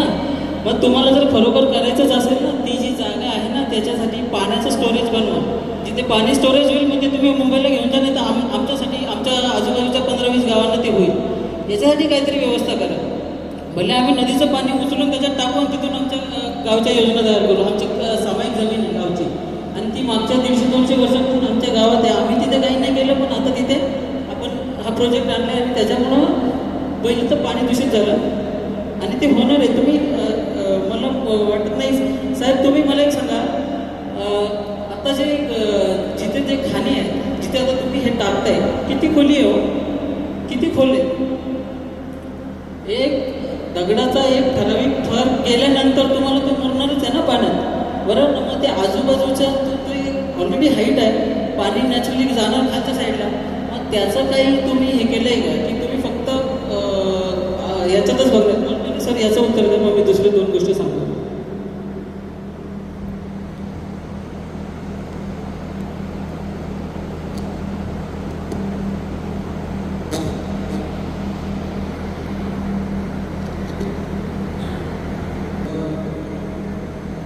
सर, तुमचा जो पहिला प्रश्न होता रिगार्डिंग ड्रेनेजबद्दल की पाणी वाहून नदीकडे जाणार, तर तुम्ही जर माझं प्रेझेंटेशन बघितलं असेल, मी त्याच्यात गार्लंड ड्रेन्स किंवा ड्रेन्सचा विषय केलेला आहे. या प्रोजेक्टच्या चारी बाजूनी स्टॉर्म वॉटर रन ऑफ म्हणजे पावसाचं जे पाणी वाहतं त्याच्यासाठी गार्लंड ड्रेन्स बनवल्या जाणार आहेत आणि त्या गार्लंड ड्रेन्सचा जो कलेक्शन पॉईंट आहे, नॅचरल स्लोपचा वापर करून, म्हणजे पाणी जर लोएस्ट लेवल जर नदीकडे असेल तर प्रोजेक्ट साईटच्या आतमध्ये जो लोएस्ट लेवल असणार आहे तिथेच सिल्टेशन चेंबर बनवण्यात येईल, जेणेकरून कोणत्याही पद्धतीचं पाणी प्रिमायसेसमधून फ्लो करून बाहेर नाही जाणार. एक तर हे, तर नदीमध्ये आपल्या प्रिमायसेसचं कोणत्याही पद्धतीचं पाणी जाणार नाही, हे आमच्या प्रपोजलमध्ये ऑलरेडी दिलेलं आहे. दुसरी गोष्ट, तुम्ही आता जो विषय केला की ते खाणी आहे, हा एकदम बरोबर प्रश्न आहे तुमचा.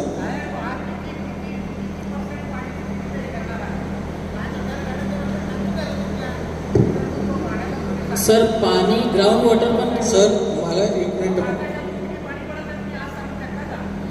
साहेब, त्याचं सायंटिफिक थंब रूल. सर पहिली गोष्ट सर की तुम्ही पावसाचं पाणी स्टोरेज करून, म्हणजे तुम्ही आमच्यावरती डोक्यावर डॅम बनवता आणि ते कधी हे झालं की परत त्याचं नुकसान आम्हाला जाणार. बरं, आम्हाला त्याच्याबद्दल सर अहवाल एकदम बोगस आहे, कारण तुम्ही जे लोकेशन दाखवलं ते चुकीचं आहे. ठीक आहे, पहिली गोष्ट. दुसरी अशी की तुम्ही जे सांगितलं ना 50 मीटर 50 फूट खाली तुम्ही जेव्हा हे टाकताय तर ग्राउंड वॉटर तुमचं हे होणार. आणि आमच्यासाठी पाणी सध्या सगळ्यात महत्त्वाचं आहे, आमच्यासाठी नाही तुमच्यासाठी पण.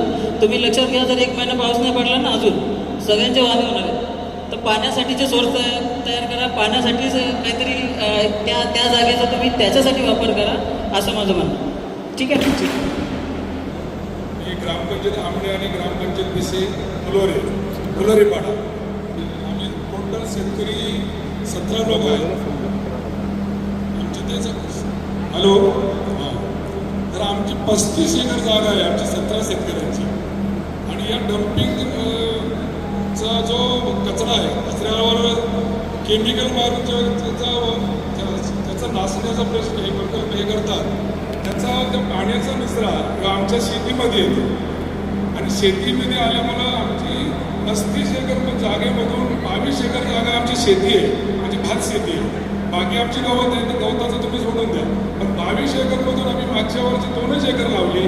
बाकीची लोक आम्ही मजूर आम्ही स्वतः गेलो होता लावा, पण तिथं त्या शेतात उतरता येत नाही, एवढा तो केमिकलचा निचरा होतो आणि आमच्या शेतात येतो. आणि मागच्या जुलै महिन्यात आम्ही मंडल अधिकारी आणि तलाठीमधून आम्ही स्वतः तिथं पंचनामा केला, बाबा आमचं एक नुकसान बघा, पाण्याचा निचरा कुठून होतो, काय होतं. पण त्या पंचनामा केला, त्याचं आम्हाला काय उत्तर किंवा आम्हाला त्याचं काही हे भेटलेलं नाही. अजून परत त्यांचं तोंडीसुद्धा आम्हाला हे आलेलं नाही. स्वतः तलाठी आणि मंडल अधिकारी पण होते, आमच्याबरोबर आमचे सदस्य होते, वकील साहेब आमचे जाधव. तर आम्ही हा तुमचा या प्रकल्पाच्या ह्याच्यात सर किती करायचा, हा प्रकल्प ठाणे जिल्ह्याला काय एवढी जागा आहे का, ठाणे महानगरपालिका का या इथेच आणून इथं कचरा टाकणं, इथं त्याचं हे करणं, त्याचा तुम्ही निचर या कचऱ्याचा विल्हेवाट व्यवस्थित ठिकाणी लावा. आमच्या या ग्रामपंचायतला आम्ही मी 17 शेतकरी सांगितलं, 17 शेतकऱ्यांचं तिथं त्याचं नुकसान होत नाही. तर आजूबाजूच्या ज्या 10 ग्रामपंचायत आहेत यांना फार त्याचा दुर्गंधी येतो. आणि शिवाय आमचं प्रोजेक्ट तिथे जवळ आहे. आम्ही स्वतः माझी जागा मी तिथे याला दिलेली आहे. हॅलो,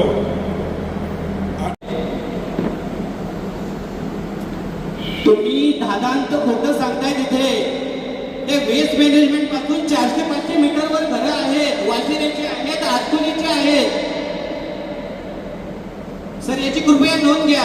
हे जे रिपोर्ट बनवतात, अहवाल सादर करतात ते पूर्णपणे चुकीचे आहेत.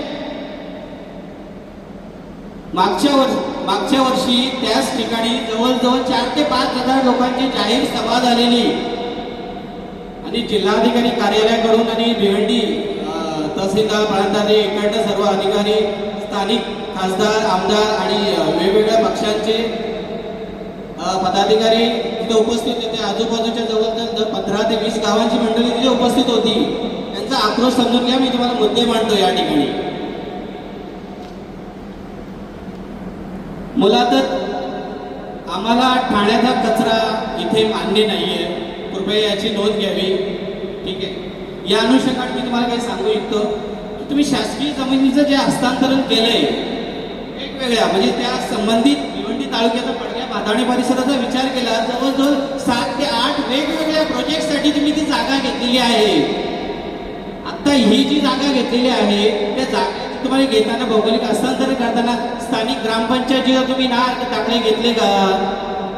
किंवा विविध शासकीय प्राधिकरण आजूबाजूला आहेत त्यांची तुम्ही दाखले घेतले का?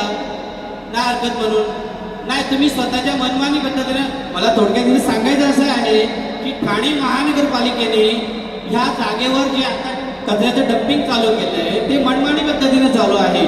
आणि सुरुवातीला डॉक्टर साहेबांनी एक विशेष गोष्ट सांगितली का ठीक आहे आम्ही तुम्हाला पाणी देतो, इथून तुम्ही पाणी घेऊन जाते, एवढ्या उपकाराची अजिबात जाण नसावी का? साहेब, उपजिल्हाधिकारी साहेब मी आणि पाटील मॅडम तुम्हाला विशेषतः सांगू इच्छितो, तुम्ही प्रत्यक्ष त्या जागेवर फक्त 1 दिवस काढून बघा. 1 दिवस काढून बघा. तुम्ही सकाळी दुपारी संध्याकाळी तिथे जेवण बनवणाऱ्या लेडीज, ठीक आहे आपण पुरुष मंडळी बाहेर जातोय, प्रत्यक्ष त्या जागेच्या लेडीजची परिस्थिती बघितली ना, वर्षभर झाले कसे दिवस काढतात त्यांना माहिती आहे. आता साहेबांनी सांगितले की वेस्ट डेव्हलपमेंट मॅनेजमेंट साहेब 2013 झाली जी केंद्रीय स्तरावर विविध राज्यांच्या संघटनेची मीटिंग झाली. ओके, त्या अनुषंगाने 2017 साली एक समिती गठीत झालेली आहे. बरोबर ना मी म्हणतोय ते? 2017 साली जी समिती स्थापन झाली त्या समितीने काय काय शिफारशी केल्या? ऑलरेडी पूर्वीपासून घनकचरा व्यवस्थापन समितीने विविध निकष लावलेले आहेत.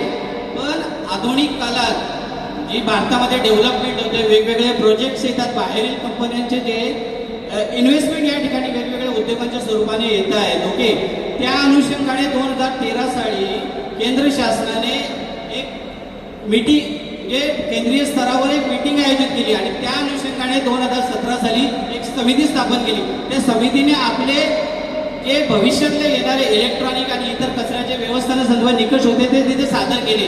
त्या अनुषंगाने कुठले व्यवस्थापन झालेलं नाहीये. तुम्ही समजून घ्या साहेब. तर रामदर्वी जे आहेत आमच्याकडे शेतकरी ते माजी सरपंच आहेत, त्यांच्या शेतकऱ्यांची ही परिस्थिती अशी आहे साहेब. कसं आहे ना, तुम्ही वरून पडणाऱ्या पाण्याचं मॅनेजमेंट करू शकता का? किती पडेल काय पडेल ते शेवटी ते जमिनीमध्ये झिरपणार आहेत किंवा कुठेतरी नाल्यामध्ये तुम्ही सोडणार आहात. हो, ते बाजूला असणारी जी आमण्याची नदी आहे, एक काही वर्षापूर्वीची गोष्ट आहे का त्या नदीतली लोक पाणी प्यायची, शेती करायचे आणि त्या नदीमध्ये मासेमारीही व्हायची. आज त्या ठिकाणी तुम्ही मासेमारी किंवा पाण्याची कुठलीच गोष्ट हे करू शकत नाही उपयोगासाठी, इव्हन शेतीसाठी उपयोगी करू शकत नाही. अशा पद्धतीचं पाणी झालेलं आहे आणि त्याच्यात भर पडली या घनकचरा व्यवस्थापनाची. तुम्ही किती साहेब काही केलं वेस्ट मॅनेजमेंट सुरुवातीला एक तर निकष तुम्ही केलेले नाही, पूर्ण केलेले नाही आहेत. ठीक आहे, मनमानी पद्धतीने ठाणे महानगरपालिका इथे प्रोजेक्ट राबवत आहे. ओके, आणि त्याचं शेवटी व्यवस्थापनाचे करताना जे पाणी आणि इतर ज्या समस्या निर्माण होतात, हवेचं प्रदूषण झालं, ओके, जमिनीचं हे झालं, त्या सरपंच आहेत आमचे दळवी साहेब, त्यांच्या जमिनीतून असे पाण्याचा उकाळ येतात ना, अशा गढूळ पाण्याच्या म्हणजे प्रदूषित पाणी जे येते, क्रूड ऑइल बोलतो ना, त्या पद्धतीने पाणी आतून निघत होते. प्रत्यक्ष ज्यांनी तुमच्या शासकीय कर्मचाऱ्यांनी पाहणी केलेली आहे, सर्कल साहेब आहेत, तलाठी साहेब आहेत, तुम्ही विचार करा की ती जमीन 1 वर्षही पूर्ण होत नाही तर नापीक होते. त्या जमिनीमध्ये पाय ठेवला तर शरीराला खाज येते, अशा पद्धतीने त्याचा रोग ते तयार झालेले आहेत विषाणू. तर भविष्य तर काय असेल? आता आपला विषय राहिला की वेस्ट मॅनेजमेंट. सर तुम्हाला ठाणे महानगरपालिका श्रीमंत महानगरपालिका आहे, बरोबर ना मंडळी? आर्थिक निकष बघितला तर श्रीमंत महानगरपालिका आहे. मग तुम्ही सिंगापूरच्या धर्तीवर का नाही तसं व्यवस्थापन करू शकत? आज सिंगापूर जगातलं सर्वात सुंदर आणि सुव्यवस्थित असं शहर आहे. तिथल्या वेस्ट मॅनेजमेंट तुम्ही जर काही वर्षापूर्वीचा इतिहास बघितला तर ढिगारे तिथे पडलेले होते, पण त्यांनी एक वेस्ट मॅनेजमेंटची एक पद्धत अवलंबली. आज त्या शहराचा कचरा ते तिथेच ठेवतायत, पण ना कुठली दुर्गंधी ना कुठला म्हणजे आरोग्याचा त्रास तिथे उत्पन्न होत आहे. तुम्ही त्या गोष्टीचा साहेब कृपया याची नोंद घ्यावी. सिंगापूर महानगरपालिकेने शहराने त्यांचं वेस्ट मॅनेजमेंटसाठी जे निकष आणि जी प्रक्रिया राबवली आहे ना, कृपया ते निकष वापरून ठाणे महानगरपालिकेने त्यांच्या जागेत त्यांच्या घरात हे व्यवस्थापन करावं. म्हणजे त्यांना दुर्गंधी पण येणार नाही आणि कुठला आरोग्याचा प्रश्नही निर्माण होणार नाही.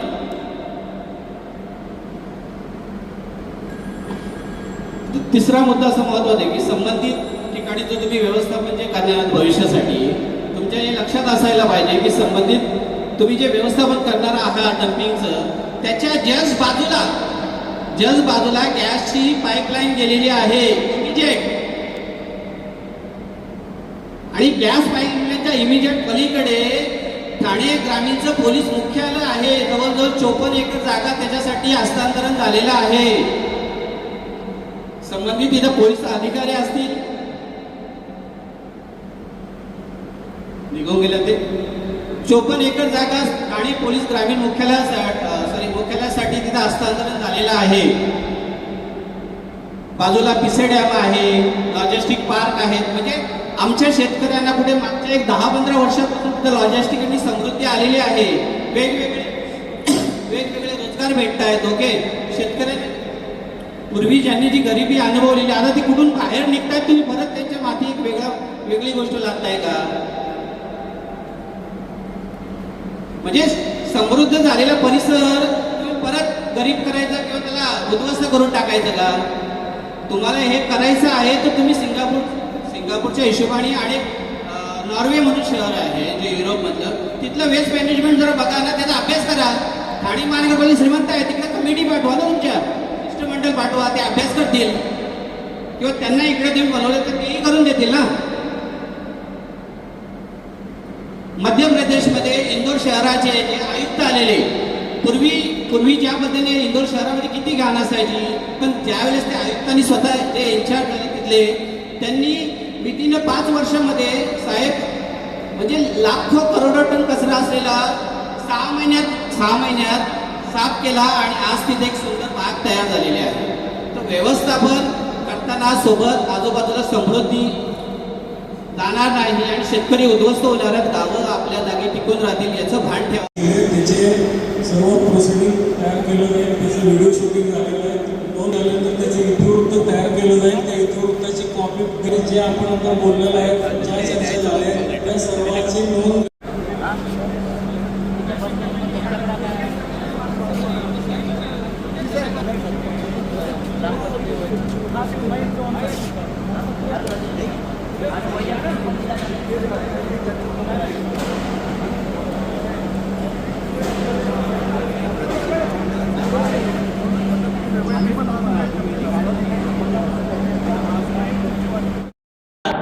त्याच्यामुळे त्यांना बोलणं गरजेचं आहे. तुम्ही डिस्टर्ब करू नका. तरी मी जास्त वेळ घेणार नाही. मी जे पण काही मुद्दे मांडतोय ना, वेळ कितीही घ्या, फक्त असे मुद्दे मांडा की जेणेकरून मला ते नोंद करून वर पाठवता येतील असे मुद्दे मांडा. मी तेच मुद्दे मांडतोय जे लोकांचे आहेत आणि लोकांच्या भावनेशी निगडीत आहेत. आम्ही एकही चुकीचा मुद्दा मांडत नाही. जर आम्हाला सांगा, मी जर बोललेलं चुकीचं असेल तर आम्ही थांबतो आणि घरी जातो. प्रश्न असा आहे की त्यांनी जो रिपोर्ट सादर केला त्याच्यावर आम्हाला बोलावं लागेल. त्यांनी चुकीच्या गोष्टी मांडल्या असतील तर आम्हाला सांगावं लागतील, आम्हाला लोकांना सांगावं लागेल. ग्रामपंचायतला आपण रिपोर्ट दिला, ग्रामपंचायतमध्ये सगळ्याच लोकांचा रिपोर्ट वाचलेला नाही, तर आम्हाला रिपोर्टमध्ये पहिली गोष्ट सर आपल्याला सांगतो, या रिपोर्टमध्ये नमूद आहे का आतकुली गाव हे ठाणे महानगरपालिकेच्या प्रशासकीय हद्दीत येते. सर ठाणे महानगरपालिकेची प्रशासकीय हद्द ही कळव्याला संपते, बरोबर मॅडम, बरोबर सर? तुम्ही रिपोर्ट बनवलाय, ठाणे महानगरपालिकेची प्रशासकीय हद्द ही कळवा खाडीपर्यंत संपते आणि कळवा खाडीनंतर दिव्या अंजनपासून भिवंडी तालुका सुरू होतो. ही भिवंडी तालुक्याची प्रशासकीय हद्द आहे, बरोबर सर? हे महसूल ठरवतात. तहसीलदार आलेत का? तलाठी आहेत का? बरोबर ना? हे तलाठी आहेत त्या गावचे. आतकोली गाव हे भिवंडी तालुक्यातले की ठाणे महानगरपालिकेचं प्रशासकीय हद्द आहे? बघा, तुमचे तलाठी सांगतात ते आतकोली गाव हे प्रशासकीय हद्द भिवंडी तालुक्याचे. मग ह्या रिपोर्टमध्ये हे खोटं कसं काय सांगतात? अगदी ठासून आतकोली गाव आमचं आहे, तुमचं गाव आहे का? तुम्ही कचरा आणून टाकणार का? हा, म्हणजे असे खोटे रिपोर्ट जर तुम्ही जर ऍग्री करत असाल तर आम्ही कसं काय मान्य करायचे? आता पुढची गोष्ट सांगतो. ठाणा आणि आतकुली जे डम्पिंग होते त्याचं अंतर साधारण साहेब 40 ते 50 किलोमीटर आहे. वन वे एक तर्फी. ठाण्यापासून जर डम्पिंगची गाडी निघाली तर ते आतकुलीला 40-50 किलोमीटर येते, तर तेवढीच ती रिटर्न जाते. यांच्या बायलॉजमध्ये नियमाप्रमाणे त्या गाडीची कशी व्यवस्था असावी याचं पूर्ण दिलेलं आहे. त्या गाड्या उघड्या आणतात ठाण्यावरून, आहे रस्त्यामध्ये कचरा पडतोय, कोणा बाईकवाल्याच्या अंगावर, कोणाच्या कारवाल्याच्या अंगावर रस्त्यामध्ये पडतोय. सापेगावला मागे सांगितलं माळी साहेबांनी, आमच्या गावात कचरा पडतो, रस्त्यावर कचरा पडतो. ही पद्धत आहे का? हे जर नियमांचं उल्लंघन करत असतील तर ह्या प्रकल्पाला रद्द करण्याचं काम आपलं. कचऱ्याच्या गाड्या 40-50 किलोमीटर लांब येतात, प्रशासकीय हद्द नसताना प्रशासकीय हद्द आहे असं खोटं ठासून सांगतात. तर ही गोष्ट अतिशय निर्लज्जपणाची आहे, तर ती गोष्ट नोंद करून घ्यावी. हा चुकीचा रिपोर्ट आहे. एक गोष्ट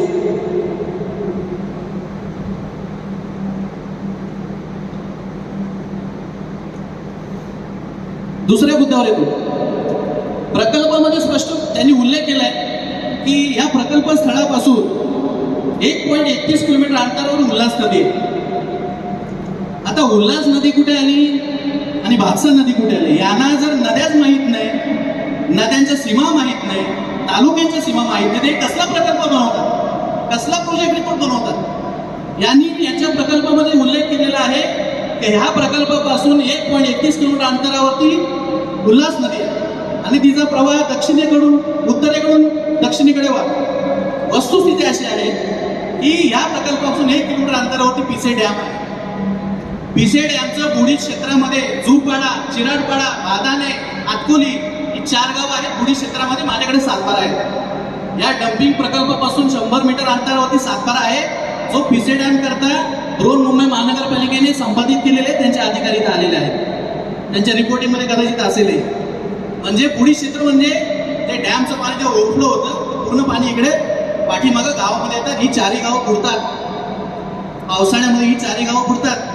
आणि हे संपूर्ण जो डम्पिंगचा कचरा आहे, हा संपूर्ण डम्पिंगचा कचरा नदी नाले छोटे छोटे झऱ्यामधून त्या गावापर्यंत पोहोचतो. तो कचऱ्याचा पाणी पिसे डॅमचं पाणी आम्ही पितो. आम्ही आमनेगाव पितो, किरवलेगाव पितो, वाशेरा, पिसा, सापा हे सगळी जी गावं आहेत ना, तर दूषित पाणी आम्ही पितो. कारण पिसे डॅमचा फिल्टरेशन प्लॅन्ट भांडुपला आहे.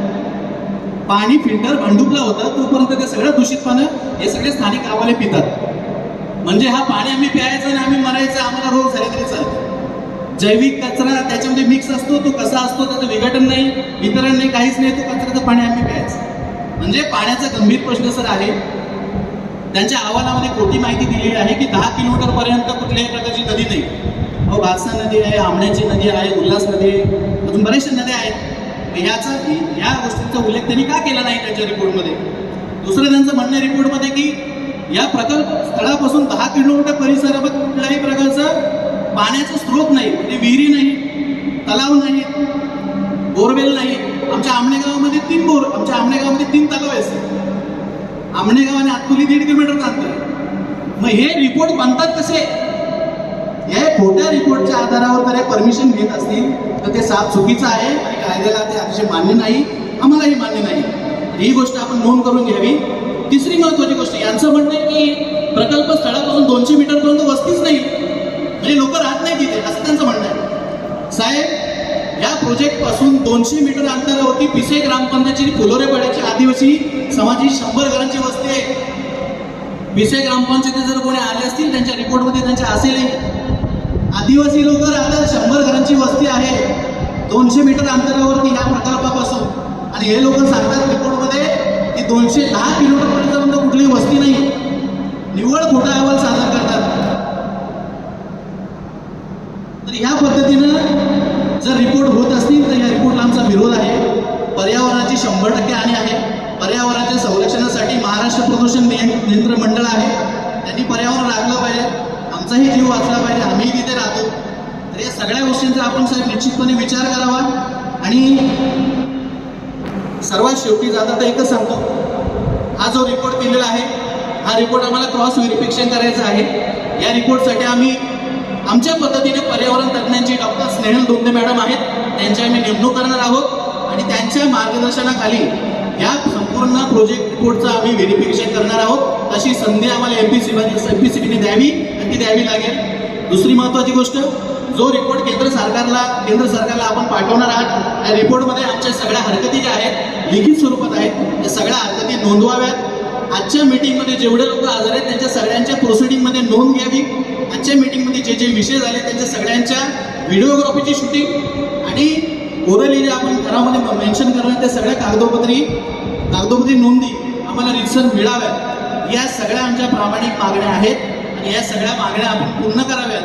आणि आत्ता जो 1.5 वर्षापासून जे इलिगल डम्पिंग सुरू आहे ते साहेब आपल्याला अधिकार आहेत की आपण ते रद्द करावं. कारण कुठल्याही प्रकारचं प्रोसेसिंग न करता हा कचरा आणून जर आमच्या मातीत मारला जात असेल तर आमचा 100% विरोध आहे आणि राहील.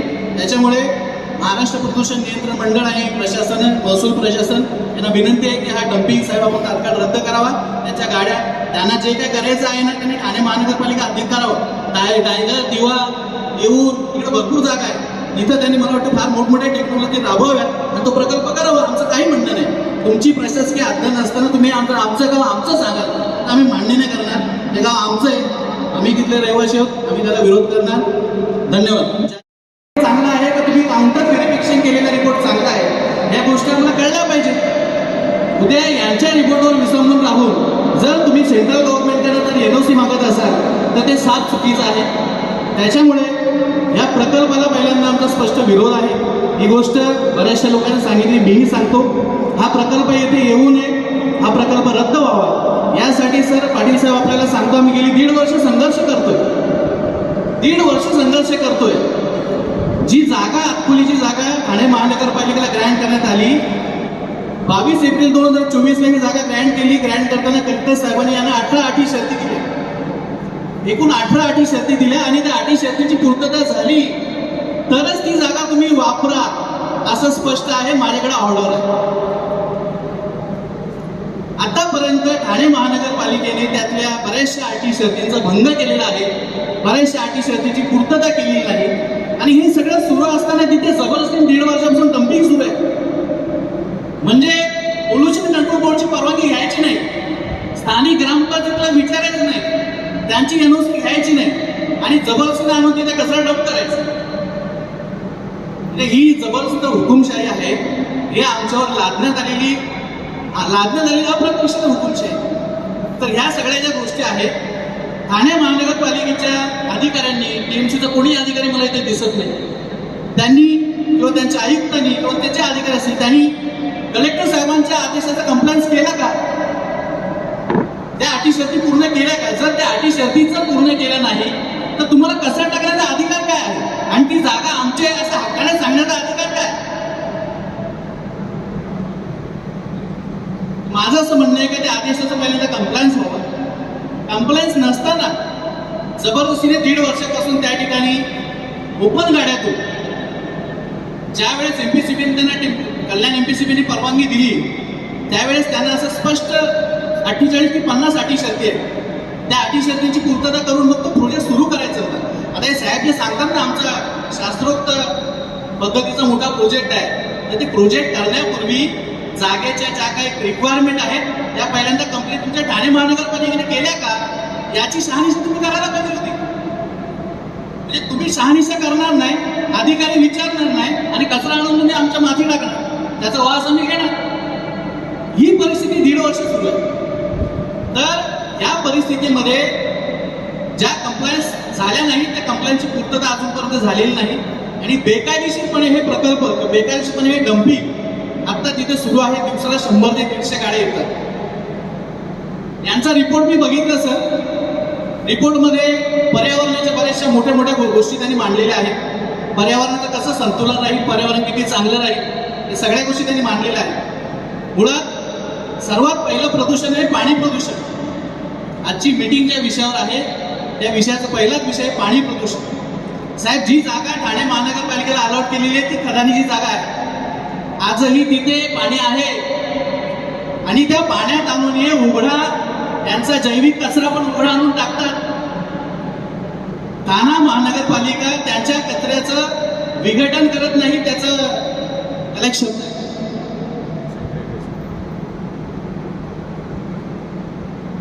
महानगरपालिकेने त्यांच्या कचऱ्याचं वजन करायचंय. त्या कचऱ्याचं वजन करून त्याचं वर्गीकरण करायचंय. म्हणजे सुका कचरा वेगळा आणि ओला कचरा वेगळा आणि त्या कचऱ्यावर प्रक्रिया करायची आहे आणि उरलेला जो वेगळा अविशिष्ट कचरा आहे त्याच्यावर वैज्ञानिक सॅनिटरी लँडफिल पद्धतीने त्याची विल्हेवाट लावायची, जे तुम्ही सांगता. बरोबर? मागच्या 1.5 वर्षामध्ये हे झालं का? मागच्या 1.5 वर्षामध्ये ह्या सगळ्या प्रक्रिया झाल्या का? तुमचं डम्पिंग ग्राउंड इलिगल, तुमच्या प्रक्रिया इलिगल आणि तुम्ही सांगता आमचा रिपोर्ट मान्य करा. आम्ही प्रश्न विचारतो, तुम्ही उत्तर देत नाही, भलतीच काहीतरी उत्तरं देतात. हे सगळं आम्ही ऐकायला इथं आलेलं नाही. या आमच्या कायदेशीर बाजू आहेत, या आमच्या कायदेशीर भूमिका आहेत, या तुम्हाला ऐकाव्या लागतील. आम्ही राहतो, माझं गाव जवळ आहे. ज्या शेतकऱ्यांनी आता त्याची भूमिका मांडली ना, आनंद दळवी, त्याचे फोटोग्राफ आहेत, व्हिडिओ आहेत माझ्याकडे. मी तहसीलदार साहेबांकडे घेऊन गेलो होतो. तलाठी सर्कल पंचनाम्याला आले होते. तहसीलदारांनी काही कारवाई केली नाही, काहीच कारवाई केली नाही. म्हणजे प्रशासनाला वाटतं का यांची शेती केली चालेल, हे लोक बर्बाद झाले चालतील. त्यांच्या शेतीमध्ये माणसं आली होती, माणसं काम करू शकत नव्हती. तर ही जी परिस्थिती वस्तुस्थिती आहे सर, एक गांभीर्याने सांगतो तुम्हाला. शेती आमची नापीक होत चालली आहे.